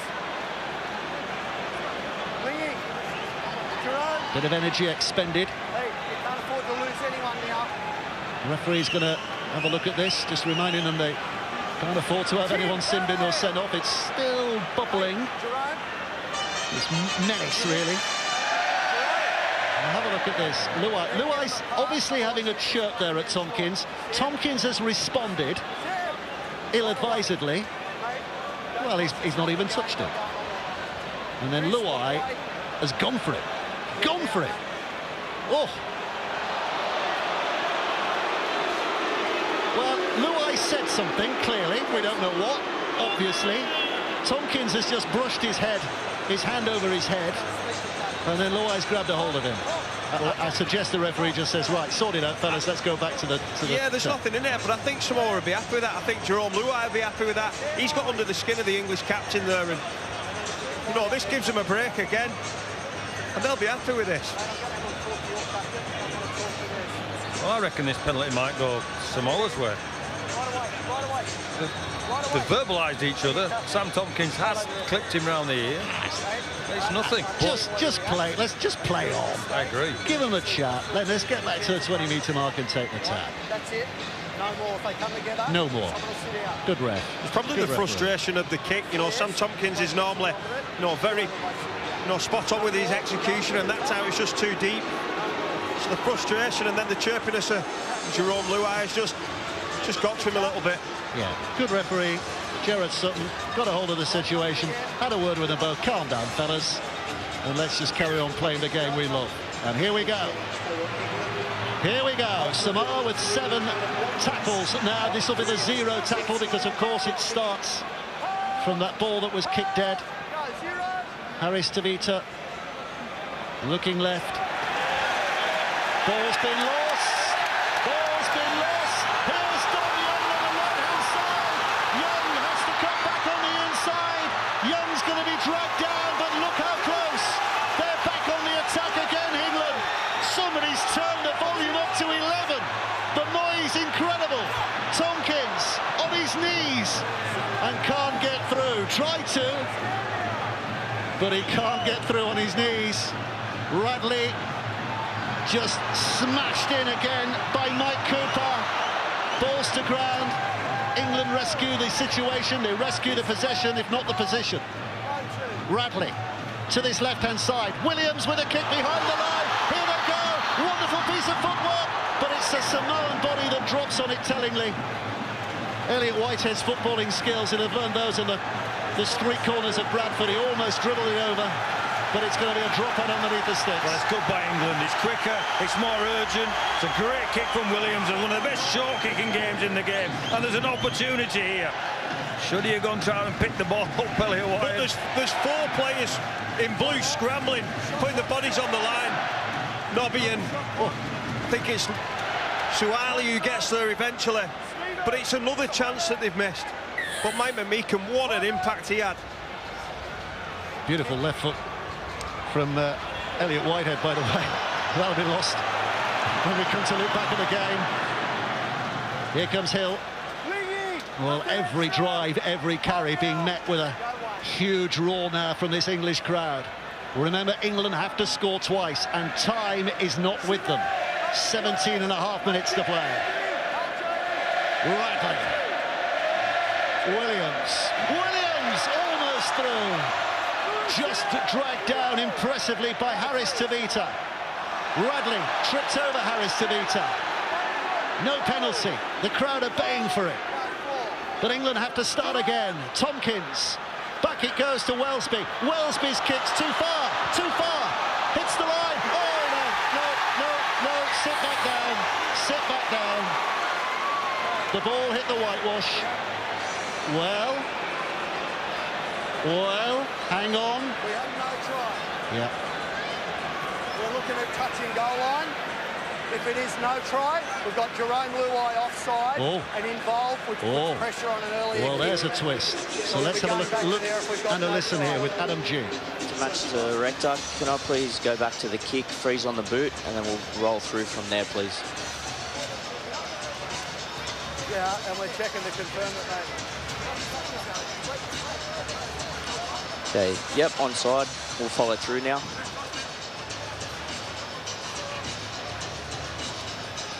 Okay, so I'm going to need close-up vision of the ball potentially hitting that line.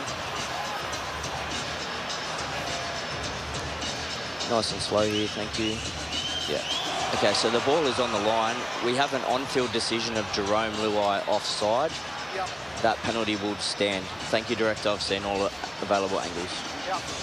So they haven't won the jackpot, but they do have a very good second prize here, England, a penalty.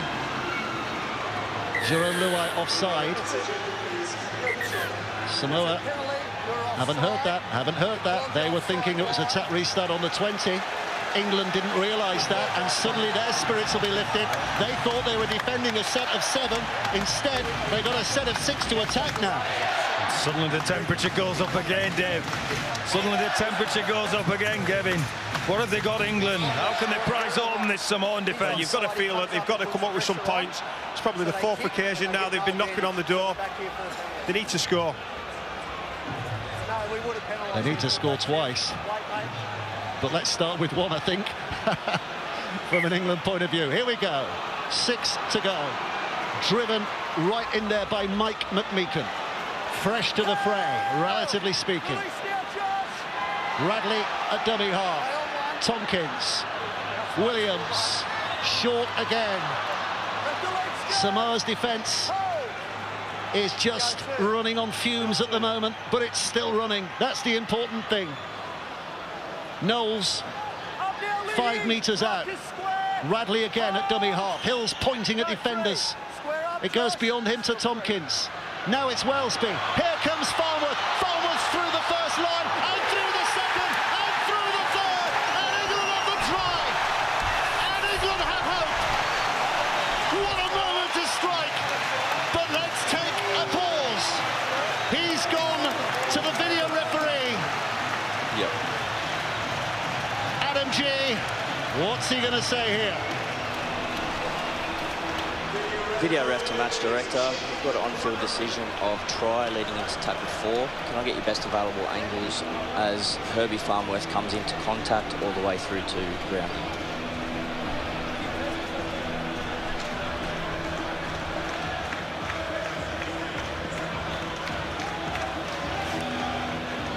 All play on at this point.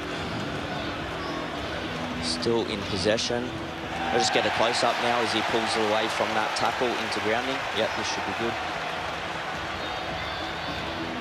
Okay, still see the ball there. Possession, possession. And the ball is down. You got one just from the other side just to make sure the ball is on the ground. Thank you. Yeah, this one. Thank you. I've seen all available angles and made my decision. He's been a young star rising throughout this tournament. Now we see him with his full brilliance. Herbie Farnworth. And England are back within touching distance. What a finish. What a left foot step, and what upper body strength to drag 3 Samoan defenders over the line and finish that play. They created the numbers early, and it's a great pass from Sam Tompkins, which released Herbie Farnworth on the second phase, and it was just brute strength then off his left foot.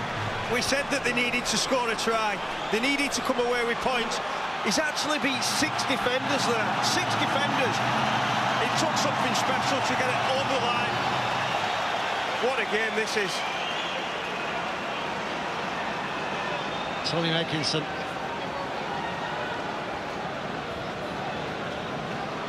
Just settling himself. The crowd just settle as well. Atkinson wants to nail this, and he has nailed it. 18 points for England, 20 for Samoa. There are 15 minutes to play. These are going to be breathtaking. Well, it's 5, Kev. I'll give you 5 Samoans. He's beaten 2, left one on the floor, 1 over the line. 3 and 1 twice. Okay, that's 6. You can have your 6. That's brilliant. And it's England back in the game, and there's 15 minutes left. And the way they've got back into the game is doing the simple stuff, in and around the middle, getting forward, and then playing through Williams, Wellesby and Tompkins. Chris Hill is up for the battle. I think you probably have to drag him off in the next 15 minutes here, Chris Hill. Dom Young running with purpose and determination. But those Samoan defenders are meeting like with like. They are fighting for a place in a World Cup final. This is where every sinew is stretched to breaking point.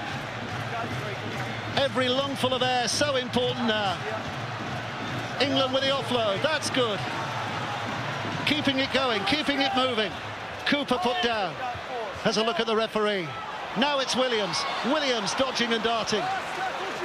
Really good stuff down the middle though. Papali'i. Last play. Tompkins gets the kick away, up in the air. Suali'i underneath it. The 19-year-old wonder kid. It's a penalty, Dave. Penalty for England. Penalty for England. Running them off the ball. Now, do they go for 2 here? Sam Tompkins run off the ball. Do they go for 2 here, or do they go for the throat? No, you go for 2. Go for 2. Draw the game up. I think it was Papali'i who just took Sam Tompkins out when he kicked the ball. It was a penalty, Kev. I think we've got a captain's challenge on this as well. Let's hear from the video ref. Video ref to match director. We have a captain's challenge from Samoa. Can we please go back to the kick on a wide angle and follow through? We're looking at contact from Junior Paulo.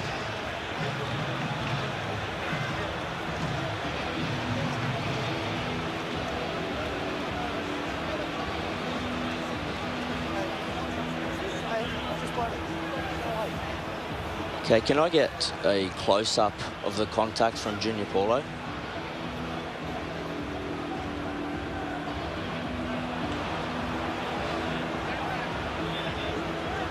So the ball, Sam Tompkins is in the air in a vulnerable position and is pushed to the ground late. The challenge is unsuccessful. Well, it would be hard for him to pull out of that, wouldn't it? Instincts would have taken him all the way through there. But letter of the law, penalty. Yeah, he's off the ground, isn't he? Sam Tompkins is off the ground. It's a dangerous. And that's a big one, obviously, for the context of the game, the 2 points opportunity now. But although the challenge, with 12 or 13 minutes to go, this is a big call. They're just making sure where the ball is caught, because that's where the penalty will be. So they're just making sure, and it is on the 10-metre mark. Does that offer an invitation? No. No, you're still kicking for 2 goal. points. You're still kicking for goal. I'm still kicking for goal, Kev. Yeah, you've got to kick for goal. It's even easier to get now. I think Tommy Mason, the way he's kicking, he'll be very confident he'll knock this over. England will get the ball back, and this place will go through the roof. What is it about England and Rugby League World Cup semi-finals? The heartbreak of the last seconds defeat in 2013, Sean Johnson's magical step, the incredible comeback by Tonga in Auckland in 2017. Kevin Brown got himself in the way of things, and England hung on that day. Kevin Brown was a speed hump that day. And saved the game. Here we go, 13 minutes to go, and this is for Tommy Makinson to bring it back level again. Who's feeling the nerves now? Tell me if you're not tense. Makinson steps up and yep. We're all square. That looked like a distant dream just about 5-6 minutes ago. But England are now all square. Well, don't go away from what you're doing, England. The processes over the last 10 minutes have brought them back into this game. Since they got urgent, since the clock started ticking against them, but they're playing really well-controlled football. They're playing the best football they've played the whole game, Kev. And you've got to feel sorry for the Samoans. To the letter of the law, it was a penalty. But in the context of the game, that's a huge decision. There is so much fueling both sides now. England with a home support, with a World Cup on home soil. Samoa, with their place in history, is at stake. So they are both now going to take this to the very limit. Young put down. Hill again, arm over the ball and just driving it in. Golden point extra time, of course, if needed. I don't think either side would want that, and just at this stage they want to win it in the 80. That's real nerve-shredding stuff if it goes as far as that. Medley has to go back a step or two to play the ball. Tompkins, Thompson, bounding it in. McMeekan rather, bounding it in. We've seen two fantastic semi-finals in this World Cup in the men's game. Different qualities, but equally tense. Tompkins with a kick downfield. Suhali'i with a catch. That's a great look at Radley. Look at Radley. Well, I tell you what, I just wrote a note, small note to Kev Brown. Since Radley went to 9, the team looks completely different. He's in again. It's not just his defence, it's his attack. This means everything to him and everything for these England players now in terms of stepping it up. Line speed, but discipline not to get offside, that's key. Samoa almost making standing starts, which makes Junior Paulo a different kind of entity. Samoa have to go wide because England have forced them that way. Crichton helps it on. Oh, Tahoe just about keeps a hold. On that far side, last play, inside their 40. Milford kicks it away. Tompkins catches carefully on the bounce. Here's Dom Young. 4 there, right in front of him, closing him down.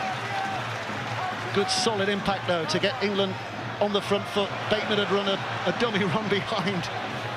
Tompkins had miswatched him. Mickey McLaurin back on, had a rest. He'll finish this game on now. Recharge his batteries, he'll fly into to this game defensively. 10 minutes left to play. All square. Ratley. What a warrior he's been. Real quality. McIlroy, I think, was looking for a penalty there with a player in the rock. Referee told him to get on with it. Do they think about a point here? No, they don't. They go wide. Williams puts it up instead. Keeps Samoa under pressure. Down it comes. Makinson with a tackle on Toho. Samoa start only 5 from their own line. Perfectly timed as well. Toho just jumped up and allowed his feet to get down there, Tommy Makinson, which allows this. Well, the line speed's different. The team is different. They're firing forward. They understand they've got to put this... And the collisions are just as hard as now as they were at the start. Who grabs their moment of history? This is a game that has to be decided. Samoa again looking left, trying to make that break, trying to damage England's energy and nerve. Luai back to the middle. This now is May. May bounces off a couple, trying to make something happen. Matt Meekan says, no, you don't. Smothers out the opportunity with that big tackle. Last again, pressure on the Samoan kickers. Milford gets it away. Makinson backs up, sees that ball come down, catches safely, runs it back, looks for a bit of width here. Still Tommy Makinson. Great carry by Tommy Makinson. There's that special play that Kev Brown's used to. 40 metres sideways and 10 metres forward. Dom Young. What a game. This is so tense. What a finish. McIlroy. Here's Hill. Hill with a push. England in this arm wrestle period now, trying to get as much yards downfield as they possibly can. And Burgess just bounces into Spencer Leniu, gets the pass away. Williams skips it on. Williams put down. Tompkins collects. Wellesby on its way. Interception from Crichton. Stephen Crichton is going to go the distance for a huge try. Stephen Crichton with a try that might just win it for Samoa, that takes them into dreamland and possible World Cup history. The old order is shaken. The new order has a lead at a critical moment in the game. And I think it's Victor Radley. He's been sensational in this tournament, and he just looks to pass. And Stephen Crichton just makes the decision to stick his hand out and chance his arm and intercept the pass. It's Radley. He looks to pass the ball, and Crichton, once he gets it, Chris Hill goes across. It's a valiant effort. But what an athlete this man is. Superb try, so important. 6.5 minutes left. Well, it's a 4-on-2. And it's just Crichton picking his pocket. There's nothing else you can say. He's got away with those plays right throughout the tournament, as you said, Kev. But Crichton picked his pocket. Oh, heartbreak. And of all the players, a lot of heritage on show here today. Pride in parents and grandparents. Stephen Crichton, born in Apia, the capital of Samoa. And his nation hearts are bursting with pride at that moment. Put the 2 grand finals of the last 2 years in a bag. This eclipses all those moments for Stephen Crichton. Yeah, and he's completely swung this game on its head. England looked like they were getting the ascendancy, and they looked like they were going to be in a position to have a chance of a drop goal. But what a play. You mentioned before, Dave, that someone has to step up and write the name in history. Well, Stephen Crichton's just done that for his nation. Gets to kick the goal as well. Well, this is huge. This is huge, because if he puts this over, then probably the best that England can hope for is golden point extra time, because they need a goal, a try and a goal to bring it level. If he puts this wide, then England still have a glimmer of a chance of winning it inside the 80. Here's Crichton. And he has kicked it. And that gives them a toehold in the final. They're well on the way, the road to Old Trafford at the moment. Can England put the handbrakes on Samoan hopes and get themselves back into this World Cup? They've got 5 minutes now to do that. Well, the way they've been playing, they can. They've got to believe they're going to get 3 or 4 sets here. Probably a short kick-off here to try and regain the ball. Wow. And amidst the madness, you two have to pick a player of the match as well, so let us know who you think. England have it back! England have it back! That pendulum swing slowing a little. Is it coming back England's way? Burgess with a try. Every man, woman and child, well, the vast majority, bellowing now inside this stadium. Radley with a wrong to right. McIlroy, Williams, Burgess again. His brother Sam was such an outstanding player in that semi-final in 2013. Radley now. Radley takes them close. 1 play to go. England are this close to retribution. Williams steps back. Tompkins, Luai crowds him down. England desperate to keep it alive. Samoa come up with possession. And Chanel Harris-Tavita drops on the ball. And England just sink a little lower. It was Jerome Luai again who just shot out of his line. And you mentioned it before when Dom Young did the same. You're a hero if you get there, and he's a hero today. He's been sensational, and that's a massive play for his team. Toho up to the halfway line. Milford jogs over there. No hurry at all from Samoa here. Simply a case of keeping hold of that ball, trying to push as far as they can inside the English half. No risks taken now. Job very nearly done. Sao. Well, we'll look back on so many moments in this game. Lingy Sao's impact being one of them. Milford's kick. Makinson underneath it. Great flight of the kick because Makinson in the field of play, so has to run it back. And out comes the tackle of Lafay. Dom Young, Lafay again. Samoa will swarm in defence now. 3 minutes to play. Radley trying to push. McIlroy. Now it's with Williams. Williams with the break. Off he goes. Farwood on his outside. Farwood puts the foot down and chases. And Tommy Makinson is pointing it towards the sticks. Farwood scores a try. Makinson has a kick to bring it level. And in the dying moments of this extraordinary game, England are given fresh hope. And it's Herbie Farwood who's the hero. We'll put that down to George Williams. He just sums it up perfectly well. He's been doing that for a decade in this country. He jumps up and skips on the left-hand side, beats a tired defender, but then he's still got a lot to do. He's going to suck in the fullback. There he goes. Here's Williams. Steps, kick, jump. Herbie Farwood's get with him, and he gets with him, gives him the ball. Open your legs, Herbie. Get round the sticks. Tommy Megan says, get under the sticks. What a finish. What a play from George Williams. We said at half-time, get George Williams on the ball. Straight through 2 people. Brilliant pitches we're seeing. Finds the right pass to the right person who's got the legs to get there. Well, it's Elliot Whitehead, isn't it? We're on his outside and running so fast. We just thought it had to be Tommy Makinson, but it was Elliot Whitehead. I think everyone in the ground was pointing for him to go a bit closer to the sticks. Well, settle down, everybody. Settle yourselves right down, because it ain't done yet. England are still behind, 24-26. This is the biggest kick of this man's life. A Golden Boot winner 9 years ago. Now this Golden Boot could put England level again.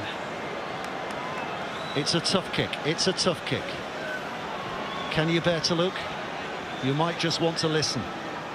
Makinson, a little bend of the knee.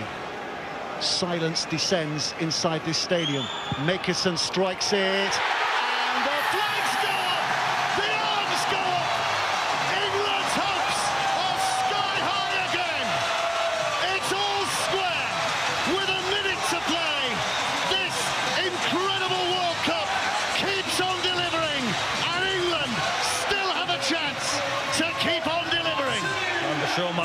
take this golden point that's coming up. There's still a minute of this game.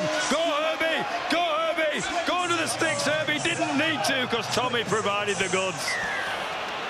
26 points apiece. Samoa resist the temptation to go short because they know at the end of this set there could be a drop kick coming. It's a great 40 seconds to go. Golden point, extra time to go. Now it's rattled in by McMeekan. 15 short of the halfway line. McIllorum spins it out. Radley onto Hill.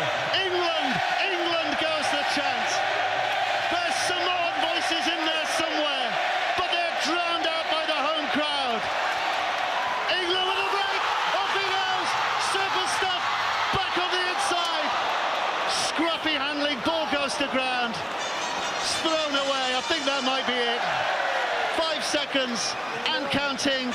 Samoa want to take the scrum quickly. They won't get time. Listen for the hoot-up. He just needs to go to the floor. Listen for the hoot-up. It's not sounding yet. We've not got full time yet. There we have. There we have. Just go to the floor. Just go to the floor. George Williams was there to drop a goal. Anyway, we've got golden point. What a game. Wow. Wow.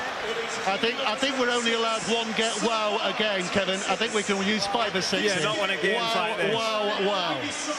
You mentioned some of the previous semi-finals, but this has got to be the most dramatic. You know, the ebb and flow of this game, and even to the last play of the game, where Elliot Whitehead tries to find Victor Radley. We've got a shootout, and the fitness of the England boys, you know, they pride themselves on the fitness.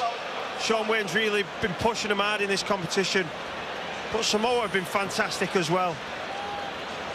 80 minutes played, England 26, Samoa 26, but as we know, that ain't the end.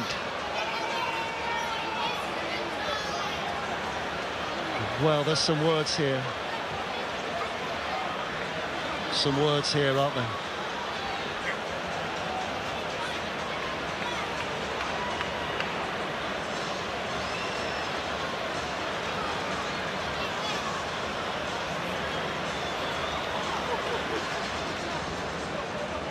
Wow, what a ding-dong we've had here at the Emirates, and it's not over yet. Samoa will kick off for the first period of golden point extra time. Sean Wayne, the England head coach, what is he thinking right now? England look down and out, and then a try with a couple of minutes to go has levelled it up. Samoa minutes from their first World Cup final. They have to go again. Matt Parrish, there's nothing more he can do. It's been absolutely 5-star entertainment here in this semi-final. Next score wins. England and Samoa on the brink of a World Cup final. And it's sudden death. 26-20, 26-26 here at the Emirates. It's been fantastic so far. Let's get back to the commentary team led by Dave Woods. Let's see who gets to the final. Takes you back to being 8 years old. The sun's going down on a chilly November evening. Your mum's called you in for your tea. Next score wins, fellas? Yeah, next score wins. England do the same. That's where we're at now. Next score wins. Receive the ball. You want the ball in golden point situation. Get down to the other end of the field. We thought Stephen Crichton had won it. Nah. Herbie Farnworth had something to say about that. So both sides, if you're new to rugby league, if you're wondering what on earth is going on, what is this madness? Well, both sides know that 1 point now will see them into a World Cup final. It's exactly the same set, Woodsy, as they did before. They'll just try and get themselves in a position where they can attempt a drop goal. England trying to get downfield, but there's also that balancing act of if you miss a drop goal and it goes dead, the other side gets 7 tackles. Oh, it's going to be Samoa who have it. It's Luai. Samoa will get first chance here. 6 tackles on the English line, so they will get a chance for a drop goal. Just plough the middle road like you were doing, England. Harris DeVita. Now it's taken on by Paolo. England know what's coming. England will be desperate to make sure they don't suffer a sucker punch, give away a penalty, concede a try, but they know at the very least there'll be a drop goal heading their way. Speed up the line is going to be massively important. Anthony Milford's already set. Anthony Milford charged down by England. England survive. Falmouth has it. First chance is spurned. Brilliant, Sam Tompkins, I think it was. Flew himself, threw his body at it. Elliot Whitehead. Elliot Whitehead again. Elliot Whitehead.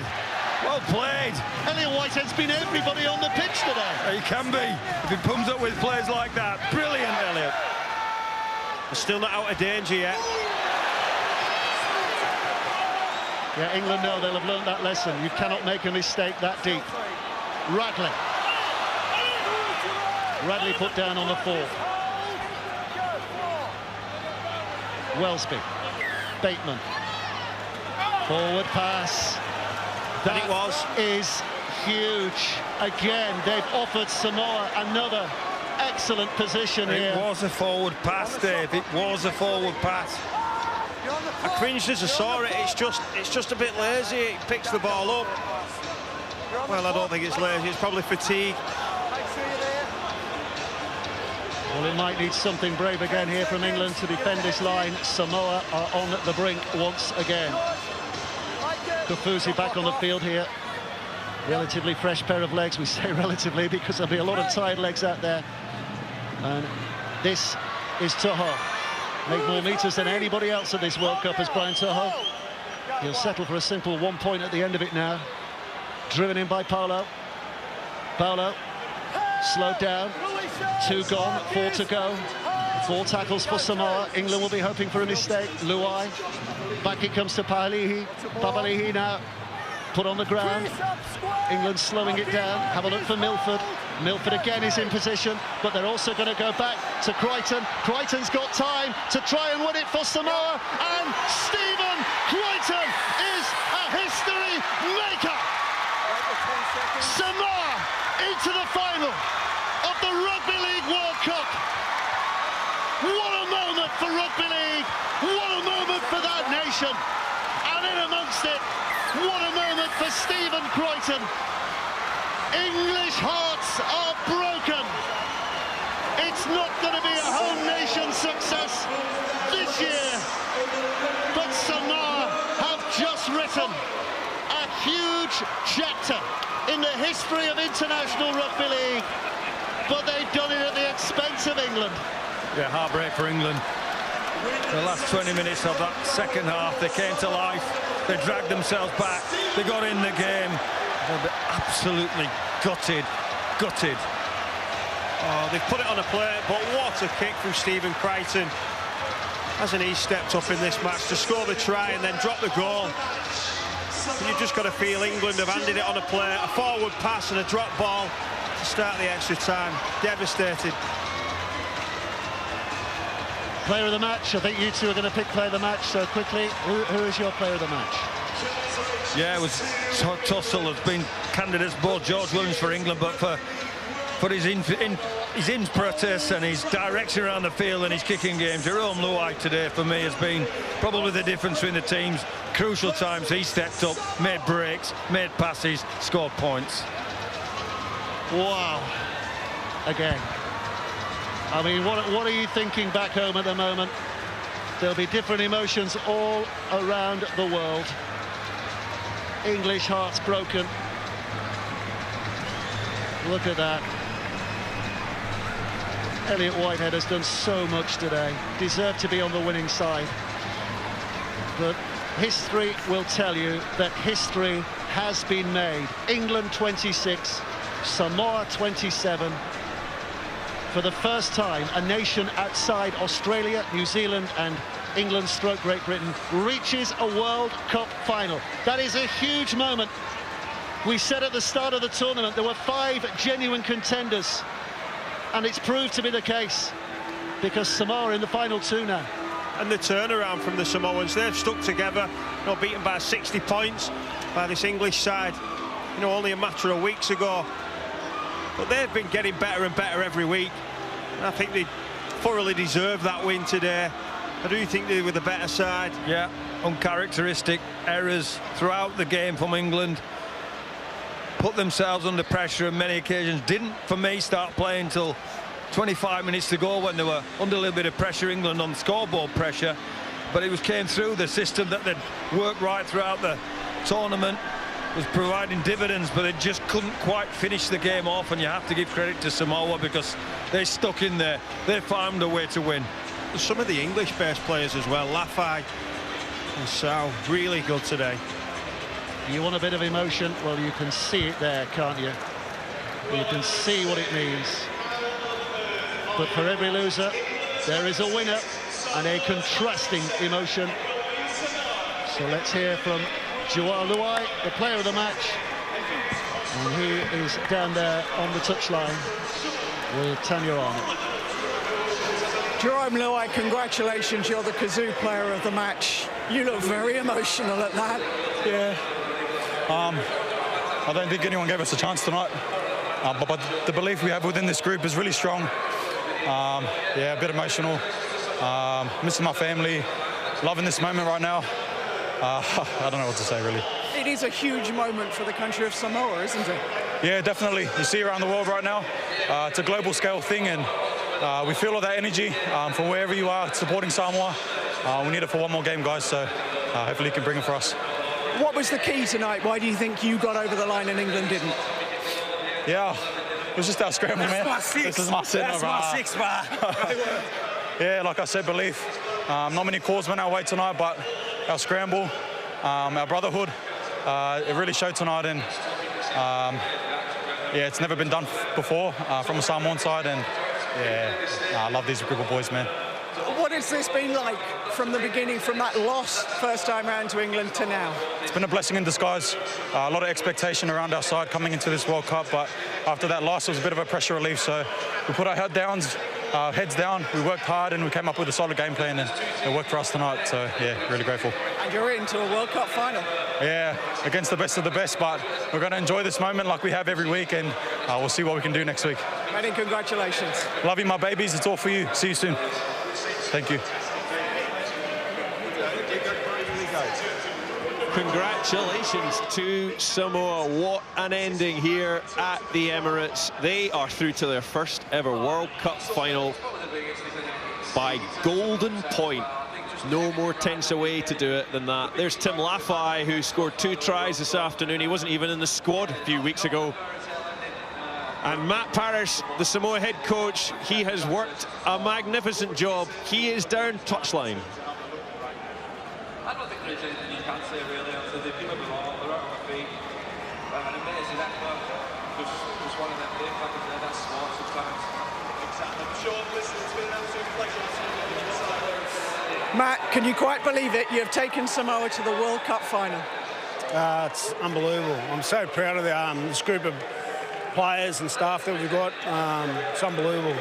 Just words can't describe it. You must have aged 10 years watching that. Yeah, it's footy, isn't it? You know, I thought we got a couple of tough calls, but our guys hung so tough like they have all competition. They've been unbelievable. So inspirational. Unbelievable. There are a lot of very special players out there for you, but Jerome Luai, the man of the match, he's quite some talent, isn't he? Oh, I think the whole group's special. Like these Penrith boys coming off grand finals, our captain, people playing out of position, injuries, tough calls, never say die attitude, unbelievable. So proud. And Tim Lafay, who wasn't even part of this until you picked up injuries, has had another wow of a game for you. Been unbelievable. Most capped Samoan player today at 17. You know, list goes on. The fullback, 19 years of age, how tough he is. Stephen Crichton, unbelievable. Yeah, no, very lucky. The celebrations of this will be very special, but you have one more game to go, don't you? Yeah, no, we'll enjoy this and then get ready for next week. It's going to be quite something just for the country of Samoa to be in the World Cup final. Yeah, it is special. It's special for everyone in Samoa. Do you personally feel vindicated? It was a tough run-in for you. No, I'm here, I'm enjoying it. I'm part of a great team. I think just enjoying it. Congratulations. Thank you, thank you. Well done. See you next week. Well done, Matt.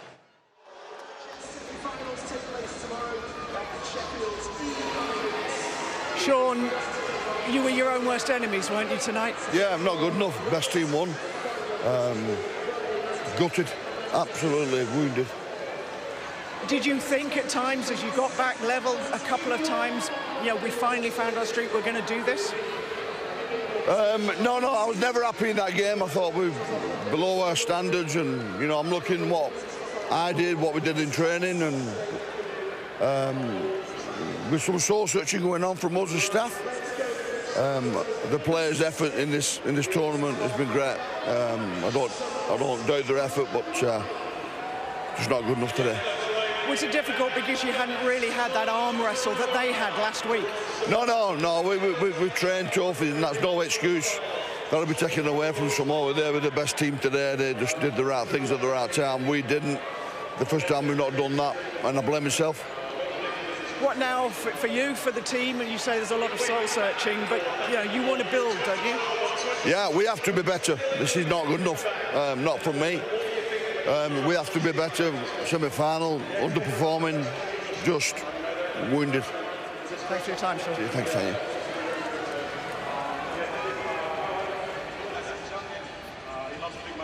Yeah, very disappointed, Sean Wayne, and you can see the emotion on the England players' faces. It is the end of the road for the England men. They believe they could get to the final. The expectation of a nation has ended in disappointment, and there's not much you can say to that picture, really.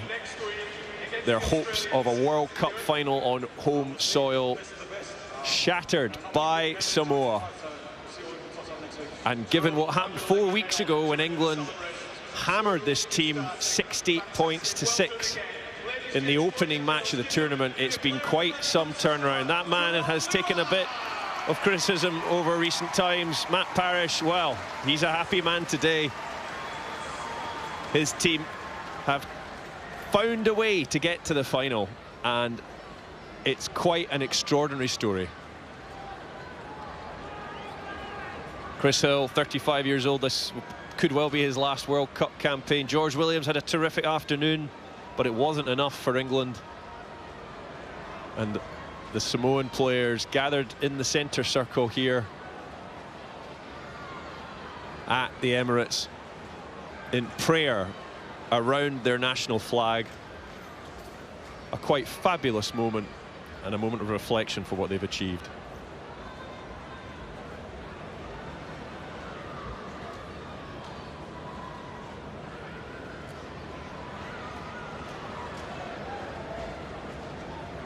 Stephen Crichton, who knocked over that golden point, leading the celebrations. And Australia await them in the final at Old Trafford next week. What an occasion that's going to be. This team is packed full of superstars. There were questions about whether they could pull it all together on the big stage as a team. Those questions became even greater after that opening day defeat, but they have come together. They've gone on a run. It's their best winning run as a team in more than 30 years. And they're now in the World Cup final, the first ever for the nation of Samoa. And they'll believe that they can go on to lift the trophy next weekend. Let's have a look at the story of the game.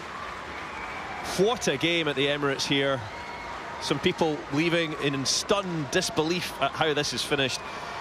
Statistics, well, not much in the way of tackles, not much in the way of passes between the sides. England with slightly more metres gained. 8 incomplete sets for England. Certainly there were mistakes that were made. Sean Wayne said that he felt it wasn't their best game. More play the balls, but it's fine margins at the end of the day. And it was Samoa who edged it out. A couple of mistakes by England in extra time. And it was Samoa who profited. This is the story of the game. Here are the tries. Here's the action from a pulsating encounter here at the Emirates.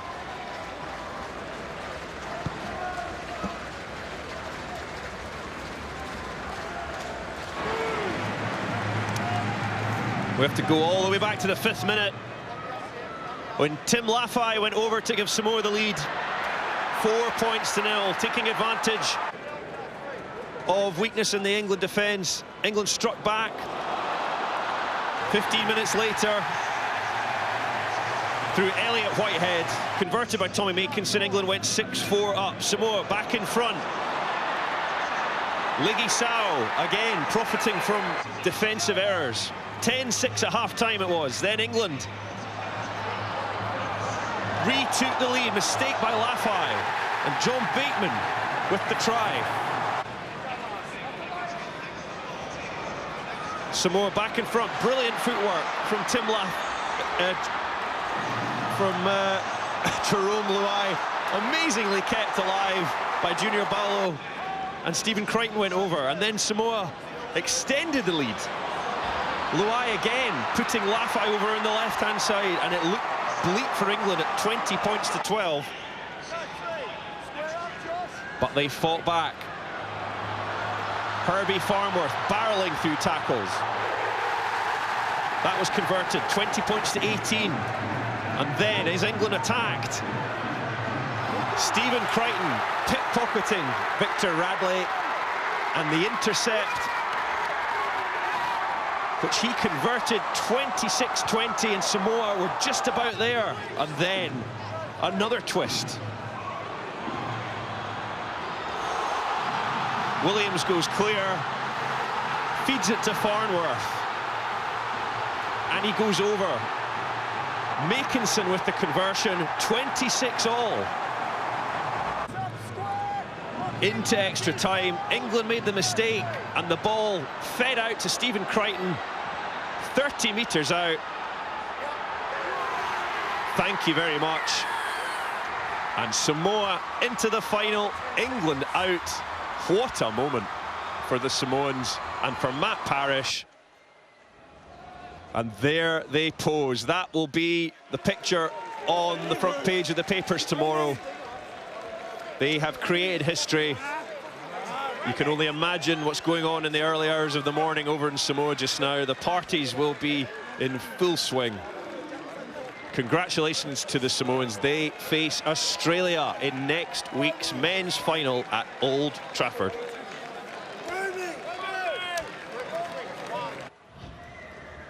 So, two extraordinary semi-finals we've had here in the men's competition. Australia edging out New Zealand in a classic last night at Ellen Road, 16 points to 14.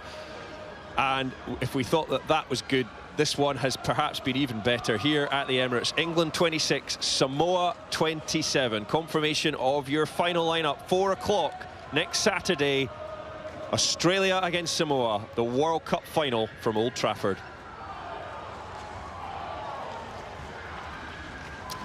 It's been quite an afternoon here in London. Congratulations to Samoa, commiserations to England. We'll see you next time from all of us here. Bye-bye.